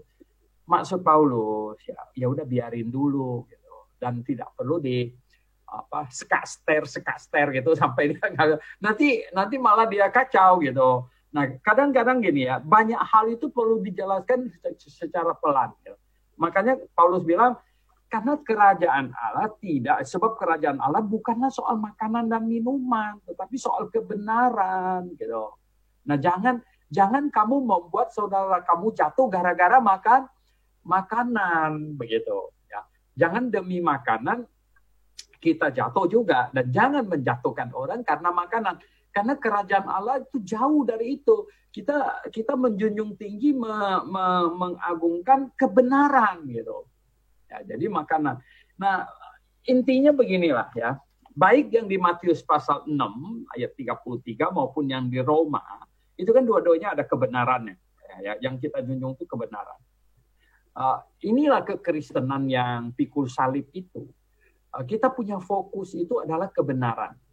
Ketika fokus kita kebenaran, ya, bahkan ada banyak yang kalau menderita, gini, saya baca satu cerita, saya lupa namanya. Ada Anabaptis ya, Anabaptis yang ditangkap gitu. Ditangkap karena melawan gereja Roma yang baptis bayi. Anabaptis tidak mau baptis bayi. Waktu dia gemuk, ya, ditangkap, ya, dikurung di penjara, dikasih makan ala kadarnya aja. Ya, antara mau hidup, nggak mati, nggak gitu, hidup nggak. Akhirnya dia makin kurus, makin kurus, makin kurus. Sampai apa tau nggak? Jurujinya dia bisa lewat gitu. jadi saking kurusnya karena nggak dikasih makan, sampai dia pipikan badannya itu jeruji penjara itu dia sudah bisa lewat gitu. Nah, dia lewat ya, dan dia berlari di sungai yang sudah membeku. Gitu. Karena badannya ringan, dia nggak keceblos. Sedangkan yang ngejar dia badannya berat, keceblos gitu. Karena itu esnya masih tipis gitu. Dan dia balik tolong orang itu. Habis tolong dia ditangkap lagi, bawa pulang ke penjara gitu. Nah, maksud saya ya, kalau orang Kristen yang fokusnya pada perkara materi, makanan, pakaian dan segala macam, ya materi gitu ya, agak sulit untuk bertahan, ya, agak sulit untuk bertahan kalau suasananya atau kalau situasinya semakin menghimpit, gitu. Semakin menghimpit. Tetapi kalau orang Kristen yang fokusnya pada kebenaran, nah ini yang Tuhan mau kan, carilah dahulu akan kerajaan Allah dan kebenarannya. Jadi fokus utamanya itu kita apa gitu. Nah kalau fokus utamanya kita adalah kebenaran ya, dan kerajaan Allah, perkara rohani, maka yang lain sebenarnya kita tidak perlu khawatir. Itu akan Tuhan tambahkan. Ya betul ya. Bahkan ada Pak Gunadi pasti ingat Tuhan Yesus bilang, barang siapa yang melayaniku dia akan mendapat berapa 100 kali lipat katanya. Sampai Petrus tanya, apa sekarang ini? Tuhan Yesus, iya pada masa sekarang ini. Nah saya merasakan juga begitu ya. Nah karena kita tinggalkan saudara kita ikut Tuhan. Yang waktu saya tinggalkan, saya sampai ke Amerika, satu saudara saya dapat ratusan di sana. Kan kita di dalam Tuhan kita dapat ratusan saudara. Ya. Nah kata Tuhan kepada murid-muridnya, apa yang kamu tinggalkan akan digantikan 100 kali lipat. Tetapi begini ya, semua janji yang demikian ini tidak dikatakan pasti pada tiap-tiap orang. Kenapa? Nah ini kenapa? Saya baru menguburkan anggota jemaat saya yang sakit kanker 8 tahun. Sakit kanker 8 tahun ya, sangat susah sekali ya. Nah saya khotbah, saya bilang begini ya, mengapa Tuhan izinkan orang Kristen menderita? Mengapa Tuhan izinkan? Sebaiknya kan kalau semua orang Kristen hidupnya happy semuanya, kan? Kenapa Tuhan izinkan? Nah Tuhan izinkan orang Kristen menderita supaya bersinar, supaya kalau orang bilang ya, dia itu lihat tuh, ya, jadi orang Kristen semuanya happy, ya siapa nggak mau jadi orang Kristen? You know? Akhirnya motivasi orang menjadi Kristen bisa menyimpan. Tapi kalau ketika jadi orang Kristen, ya, ternyata ada kesusahan juga. Dan di dalam kesusahan itulah sebenarnya kita bersinar. Saya bilang di dalam kesusahan itu, ya, anak-anak jadi bersinar. Kenapa? anak-anak menjadi teladan ya bagi semua orang bahwa lihat betapa hebatnya anak orang Kristen ya, yang merawat orang tuanya yang sakit. Jadi anak-anak bersinar, suami bersinar, istri bersinar. Kenapa? Lihat ya loh, betapa setianya suaminya ya, menemani istrinya begitu bersinar gitu ya. Ya saya ini juga ya. Oh ya, ini melihat memang ya Tuhan izinkan kesusahan menimpa orang Kristen supaya kita bersinar di tengah-tengah kesusahan itu. Dan kita menjadi contoh, menjadi rujukan ketika ada orang susah, kita disebut seperti dia. Begitu. Ya, oke Pak Gun. Ya, oke. Ya, Oke. Terima kasih.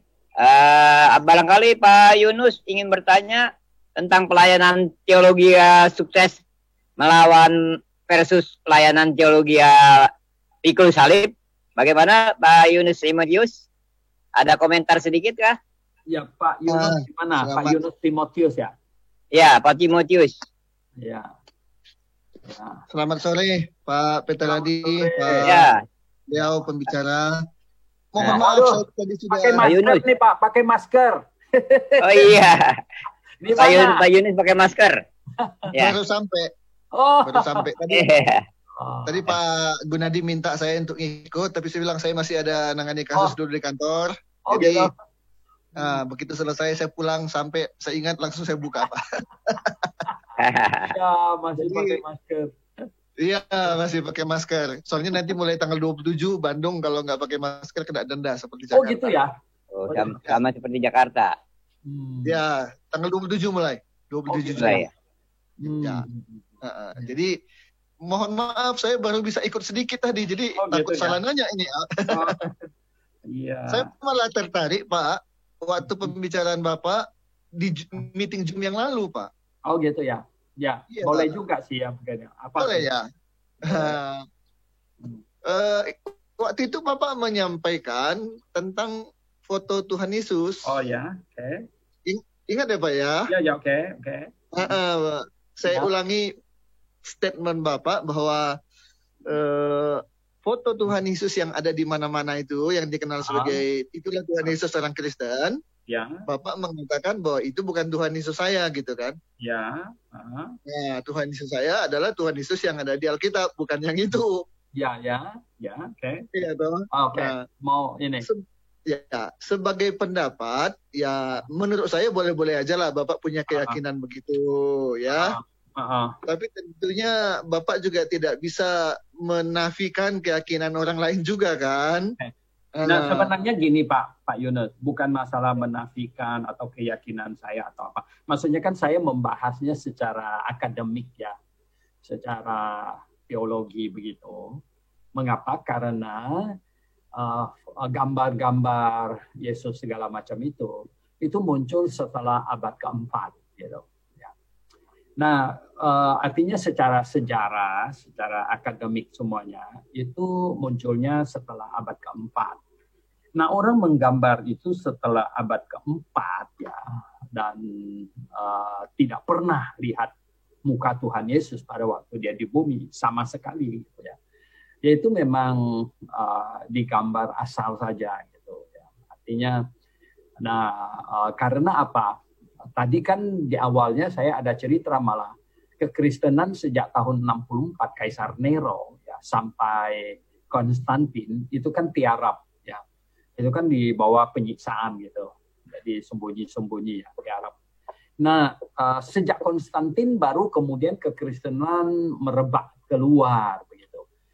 Nah, barulah ada ini ya mau lukis Yesus segala macam begitu. Nah, itu ya sudah jelas, itu sudah 200-300 tahun itu sudah 4 keturunan gitu. Jadi tidak ada orang yang tahu muka Tuhan Yesus seperti apa. Ya. Nah itulah sebabnya. Nah mulai saat itu juga sebenarnya dibuatlah patung, ya berbagai patung sebenarnya. Kalau saya punya pemikiran begini secara teologi ya, gitu. Kalau orang mau bikin patung atau gambar muka Petrus seperti apa, ya kan dikira-kira ya, Petrus ini nelayan pelaut, gitu. Maka digambar dia agak brewok, begitu, ya, badannya kekar karena dia pekerja. Lalu mereka mau gambar Paulus, ya. Wah, Paulus ini kira-kira seperti apa? Paulus ini tukang baca buku, dia pelajar, jadi di gambar dia agak botak, begitu. Ya. Nah, kalau semua itu salah, tidak ada persoalan. Nggak ada persoalan gitu. Ya mau gambar Yusuf bagaimana, agak kurus, ya toh, tukang kayu, yang segala macam, salah tidak ada persoalan gitu. Yang saya bilang ada persoalan itu kalau Tuhan. Gitu ya. Kalau Tuhan ada persoalan nggak? Oh ada, saya bilang. Karena kalau kita perkenalkan gambar ini, foto ini kepada anak kita, cucu kita, ini Yesus, ini Tuhan. Wow, ya loh. Nah ini something very wrong ya. Karena apa? Oh itu kan akan membuat dia berdoa dalam imajinasinya itu berpikir bicara dengan orang yang fotonya di kalender itu. Gitu. Memang saya bilang begini, di Amerika hari ini ada banyak kekacauan. Bisa bayangkan ada banyak orang Kristen. Bahkan ajar anaknya berdoa kepada Santa Claus untuk minta hadiah. Ini kan sudah ngawurnya bukan main. Gitu. Nah kok Santa Claus bisa kasih hadiah? Dalam satu malam anak seluruh dunia lewat cerobong asap. Gitu. Nah ini apa-apaan gitu ya. Nah kelihatannya ya yang saya lihat ya, orang lain boleh tidak setuju, iblis menggeser-geser gitu ya. Menggeser-geser ini. Gitu. Jadi Santa Claus menggantikan Tuhan gitu loh. Ya pelan-pelan gitu. Nah, ini padahal dia hanyalah sebuah figur yang ya mereka bikin punya bahwa Santo Nikolaus itu baik hati gimana-gimana. Jadi akhirnya jadi begitu. Nah ini yang saya lihat begitu Pak Yunus ya. Kenapa? Ya memang setiap orang punya kebebasan gitu.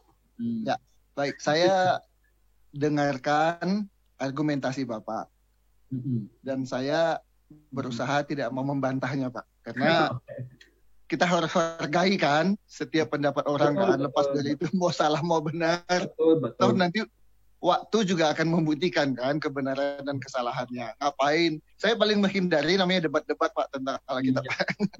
Untuk apa? Sekarang Pak saya mau tanya kepada Bapak, Alkitab ditulis tahun berapa Pak? Alkitab ya, ini sebenarnya saya ada sesi khusus itu. Alkitab kita kan dua bagian besar, Perjanjian Lama dan Perjanjian Baru. Kalau Perjanjian Lama, 5 kitab pertama itu kan disebut kitab Musa. Nah itu ditulis oleh Musa. Dan kapankah Musa hidup? Nah Musa hidup itu sekitar 1.500 tahun sebelum Masehi. Dan kemudian siapa-siapa lagi yang tulis sampai ke Mazmur. Mazmur kebanyakan ditulis oleh Daud. Daud hidup kapan? Daud hidup sekitar 1.000 tahun sebelum Kristus. 500 tahun sesudah Musa. Nah, kemudian nabi-nabi banyak nabi sampai Nabi Maleaki. Maleaki ini nabi terakhir Perjanjian Lama. Nah, Nabi Maleaki hidupnya kapan? 400 tahun sebelum Masehi. Jadi kita bisa simpulkan Perjanjian Lama itu 400 tahun sebelum Masehi sudah selesai kitab Perjanjian Lama. Ya, nah kemudian Tuhan Yesus datang. Nah sebenarnya mau dihitung tahun 0, tetapi agak meleset sedikit. Dan Injil Matius itu ditulis kira-kira antara tahun 30 sampai 40 sesudah Kristus. Ya, dan seterusnya. Nah, Rasul Paulus menulis tentu ya setelah dia bertobat dan pelayanan segala macam. Nah, Rasul Paulus diperkirakan mati di tangan Nero, Kaisar Nero, itu tahun 64-65. Jadi berarti sebelum itu. Ya.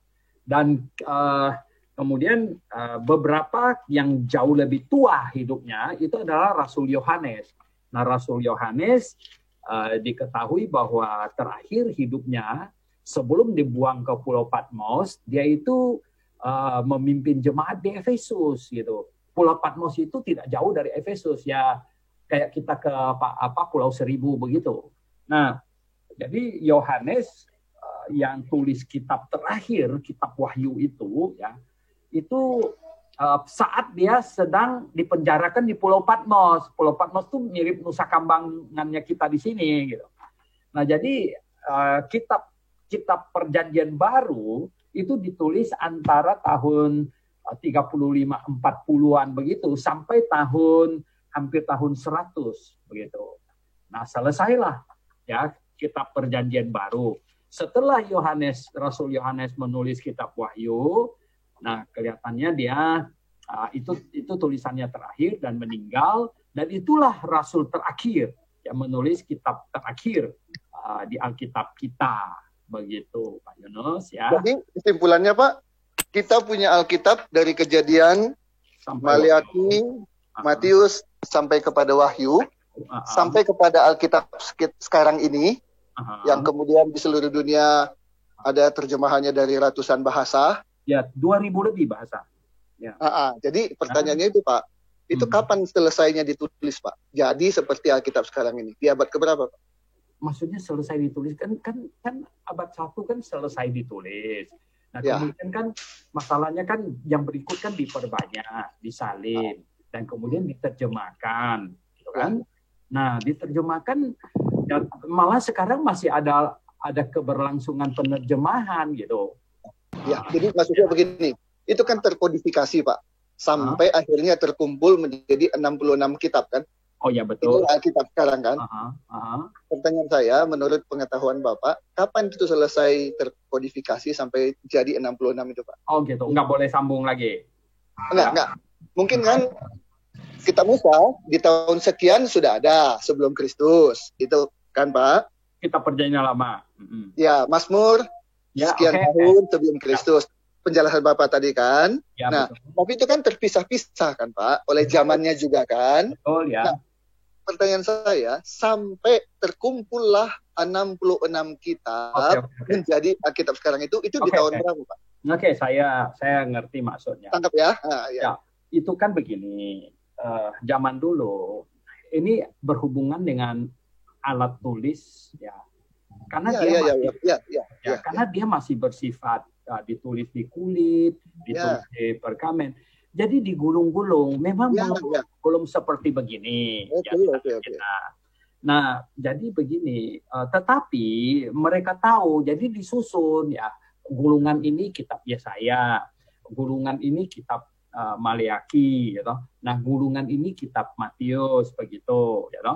Dan tiap-tiap jemaat mereka menyimpannya, komposisinya bisa berbeda-beda, ya. Maksudnya komposisinya gini. Ini sekarang kan 27 kitab kan, kitab Perjanjian Baru kita kan 27, ya, mungkin di Korintus hanya ada 20, gitu loh, ya. Nah, di Antioquia ada 15, gitu. Jadi komposisinya berbeda. Tetapi semuanya itu berkisar di 27 ini. Mengapa?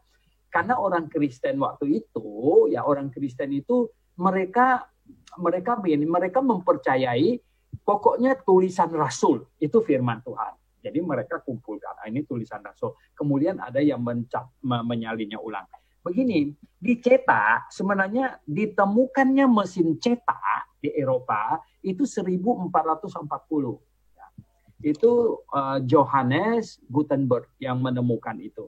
Nah, Alkitab yang pertama kali dicetak itu yang bahasa Latin. Ya. Itu bahasa Latin itu yang dibuat oleh Jerome. Ya. Nah, itu bahasa Latin. Gitu.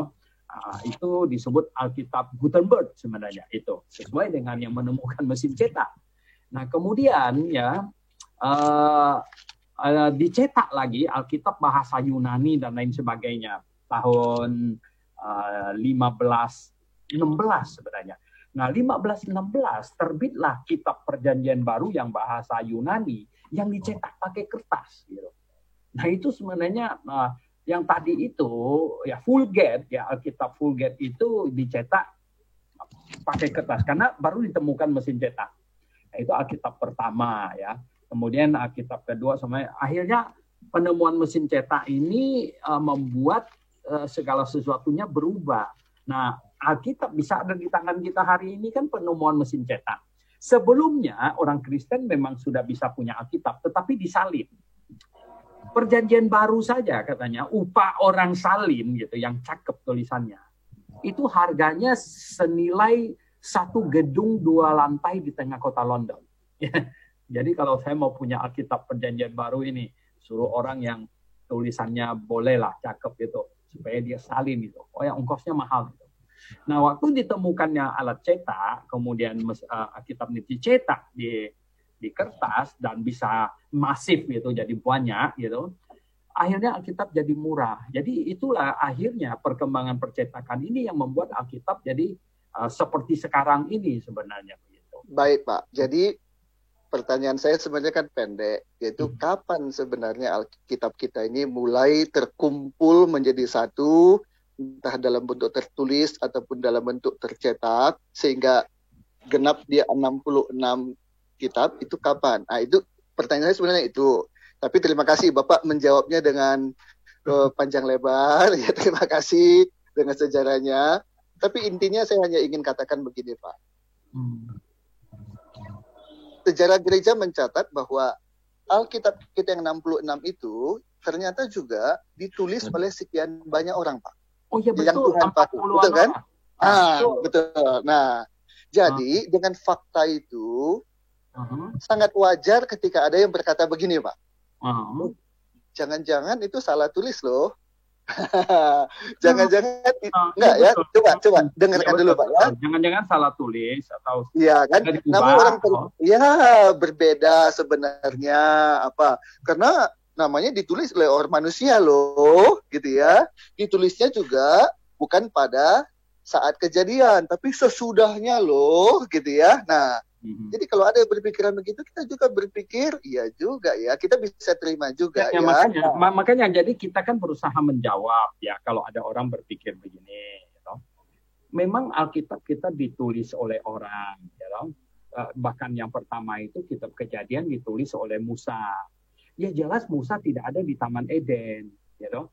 Nah itulah kita sebut Alkitab itu diinspirasikan. Nah itu ya, jadi gini. Kita imani, ya kan kita imani. Betul, jadi gini, Matius jelas tidak ikut Tuhan Yesus waktu pencobaan, ya di padang gurun maupun naik ke atas bumbung bait Allah, dia tidak ikut. Nah kita berkata bahwa itu diinspirasikan, you know? Nah ini yang kita Roh Kudus di sana, Pak ya. Betul. Jadi itu kerja Roh Kudus. Maka itu ya yang di dalam Injil Yohanes Tuhan Yesus bilang kepada murid-muridnya, nanti Roh Kudus datang, dia akan mengingatkan kamu segala sesuatu. Nah banyak orang hari ini membaca, dia pikir hari ini tuh Roh Kudus akan mengingatkan dia. Kalau dia ambil ujian jadi dia nggak usah belajar, Roh Kudus akan mengingatkan dia. Itu tidak, bukan begitu. Jadi Roh Kudus telah bekerja, telah mengingatkan rasul-rasul, telah mengingatkan Matius. Memang seperti yang Bapak omong tadi, ada banyak orang bilang, lah kalau Matiusnya tulisnya 10 tahun kemudian dari peristiwa itu, nah bagaimana dia bisa ingat lagi? Hari ini ya, sekarang aja kita nggak bisa ingat khotbah ya, gembala kita minggu yang lalu gitu kan? Ya memang. Ini Pak, poin saya adalah, gitu. poin saya adalah, kalau Alkitab kita imani bahwa itu adalah firman Tuhan. Ya, itu kita imani. Ya. Silakan orang menggunakan logika, karena memang logika nggak bisa dibantah, Pak. Kalau kita lihat ya, cetakan LAI memang ada yang beda-beda, Pak. Ada yang nanti dilihat kepada King James Version, ini dia, beda. Itu fakta. Kita nggak bisa, kita jangan ngeles-ngeles lah, ya. Nah, memang itu fakta, ya. Jadi kalau ada pemikiran siapa tahu salah tulis apa, ya sebagai sebuah logika kita terima. Nah, kita menjelaskannya itu begini, Pak. Saya kan hanya ingin menolong. Kita menjelaskan begini. Ya, itulah sebabnya, ya, semua yang bersifat terjemahan, ya, itu terjemahan bisa salah, ya, saling banding membanding. Nah, kalau ada terjadi dispute, terjadi perbantahan, kita kembali ke bahasa aslinya, gitu loh. Ya. Nah, itu dia. Makanya ya ada satu pendeta Tionghoa telepon saya, Pak Suhento, dia bilang, ini ada masalah di Alkitab bahasa Tionghoa saya dengan Alkitab bahasa Indonesia saya, dia bilang. Ini beda, dia bilang. Bisa tolong cek nggak? Oh, saya cek, saya bilang. Pak, yang benar di Alkitab bahasa Mandarin Bapak. Yang kok yang ini yang bahasa Indonesia, saya bilang itu memang salah terjemahan. Ya. Nah, jadi kita memang membatas. Jadi begini Pak. Nah, ini tidak lalu membenarkan keraguan bahwa ini bukan firman Tuhan. Kalau kita bilang terjemahan memang bisa salah, ya bahkan maka itulah kita bilang kembali ke bahasa aslinya gitu. Kalau kita kembali ke bahasa aslinya, saya belum sampai ke poin saya Pak. Jadi karena Bapak jawab terus saya. Nah, poin saya adalah begini, bahwa apapun yang terjadi, baik salah cetak, salah teknis, manusiawi, ya tidak pernah mengurangi keyakinan kita bahwa Alkitab yang kita punya sekarang ini adalah firman Tuhan. Ya, okay. Gitu kan? Meskipun kita juga nggak mengingkari bahwa mungkin ada salah cetak. Tapi bukan gara-gara salah cetak, jadi kita bilang itu bukan firman Tuhan. Begini. Saya mau orang Kristen, ya, itu menjadi pinter gitu. Menjadi pinter gini ya. Kamu jangan orang Kristen Indonesia tidak boleh bilang setiap kata yang Alkitab bahasa Indonesia ini benar gitu. Ya karena memang ini terjemahan gitu, ya kan? Nah kita harus jangan kita dengan kita berdebat ribut sama tetangga masalah itu, nanti dia tunjukin ada yang salah, kita malu pula gitu kan? Ada bukan itu, karena ini memang ada salahnya kita bilang. Kita bisa yang bahasa aslinya tidak ada salahnya kita bilang itu. Ya oke, baik. Kalau kita bilang alasan kita kembali ke bahasa asli. Betul. Kalau gitu dia bisa bilang ya udah kalau gitu saya nggak usah pakai Alkitab yang sekarang, saya pakai yang asli saja. Ya, oke. Poin saya kalau bisa bacanya, kalau ngerti bahasanya benar. Tapi kalau nggak ngerti kan kita perlu bacanya, kita bisa ngerti. Ya. Poin saya bukan kesana. Bukan poin saya nggak kesana gitu ya. Poin saya hanya begini. Coba dengarkan dulu. Jadi kalau kita bisa menerima Alkitab sekarang ini yang ditulis juga beberapa waktu kemudian dengan inspirasi oleh Roh Kudus, sehingga jadilah seperti Alkitab sekarang. Dalam perjalanannya memang kadang-kadang juga tidak diingkari ada salah cetak manusiawi, tapi kita imani bahwa itu adalah firman Tuhan. Ya, nah begitu juga dengan gambar Tuhan Yesus. Bukan tidak mungkin bahwa itu juga diilhami oleh Roh dan sebagainya. Nah, jadi saya hanya ingin closing statement saya begini. Bapak mengatakan bahwa itu bukan Tuhan Yesus saya, hak Bapak. Tapi juga hak orang Kristen yang miliaran di dunia ini yang mengatakan, ya memang itu adalah Tuhan Yesus kami. Ya gak bisa juga kita bilang, oh kamu sesat. Enggak, ya masing-masing punya argumentasi yang harus kita hormati, saling menghormati. Itu aja poin saya, Pak. Terima kasih. Oke, saya hanya mau. Oke. Terima kasih Pak Yunus Timotius dari Bandung. Justru Alkitab adalah firman Tuhan, ya toh. Dan bahkan kita tidak mempercayai ini ada double inspiration namanya ya. Kita tidak percaya ada double inspiration. Kita tidak percaya bahwa setelah Alkitab ini diinspirasikan, Tuhan masih menginspirasikan banyak hal yang lain. No, hanya Alkitab. Karena itu akan mengacaukan, gitu. Akan mengacaukan, ya. Nah, bahkan kita bilang setelah Alkitab selesai, gitu, maka tidak ada lagi yang namanya diturunkannya wahyu. Tidak ada lagi Tuhan bicara bisik-bisik sama orang, gitu. Tidak ada lagi, gitu ya. Dan tidak ada lagi Tuhan kasih mimpi kepada orang, tidak ada lagi. Karena semua yang Tuhan mau itu kita di Alkitab saja gitu. Ini ya. Jadi makanya kita bilang udah impossible kalau Tuhan lalu menginspirasikan pelukis untuk melukis wajah Yusuf bisa benar gitu. Sebenarnya itu tidak ada dalam konsep gitu ya. Saya bilang bahwa ya kita hati-hati jadi orang Kristen. Yang saya khawatirkan itu begini, yang saya khawatirkan ya, mengapa Tuhan Yesus bilang pada banyak orang yang berseru-seru kepadanya Tuhan, Tuhan. Terus Tuhan bilang apa? Hanyalah, ya, aku tidak mengenal kamu. Siapa yang kamu sembah gitu.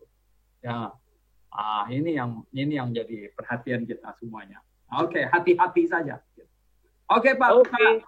Oke, terima kasih Pak Dr. Suhentolio. Karena waktu sudah menunjukkan jam 8 malam lewat 5 waktu Indonesia Timur, waktu rehat makan malam. Jadi bagaimana Pak Gunadi? Sudah cukup Pak Gunadi? Tutup doa aja Pak Petrus. Oke, mari kita sama-sama berdoa mengucap syukur. Bapa Surgawi, di dalam nama Tuhan Yesus Kristus, kami telah mendengar pencerahan dari Bapak Dr. Suhendro Riau tentang gereja, pelayanan gereja sukses dan pelayanan gereja Pikul Salib. Kami percaya segala sesuatu hanya dari kemuliaan nama Tuhan Yesus. Segala kuasa, sebab kerajaan Allah bukan dari perkataan, tetapi dari kuasa. 1 Korintus 4 ayat 20. Terima kasih Tuhan Yesus. Dan sebentar kami hendak rehat makan malam dan istirahat, dilanjutkan dengan acara yang lain. Biarlah nama Tuhan Yesus dipuji dan dimuliakan. Haleluya. Amin. Selamat malam Pak Dr. Sento, Pak Gunadi. Selamat malam. Maranatha. Immanuel, Tuhan bersama kita semua ya. Ibu Lina, Pak Timotius, Pak Henry, Pak Om.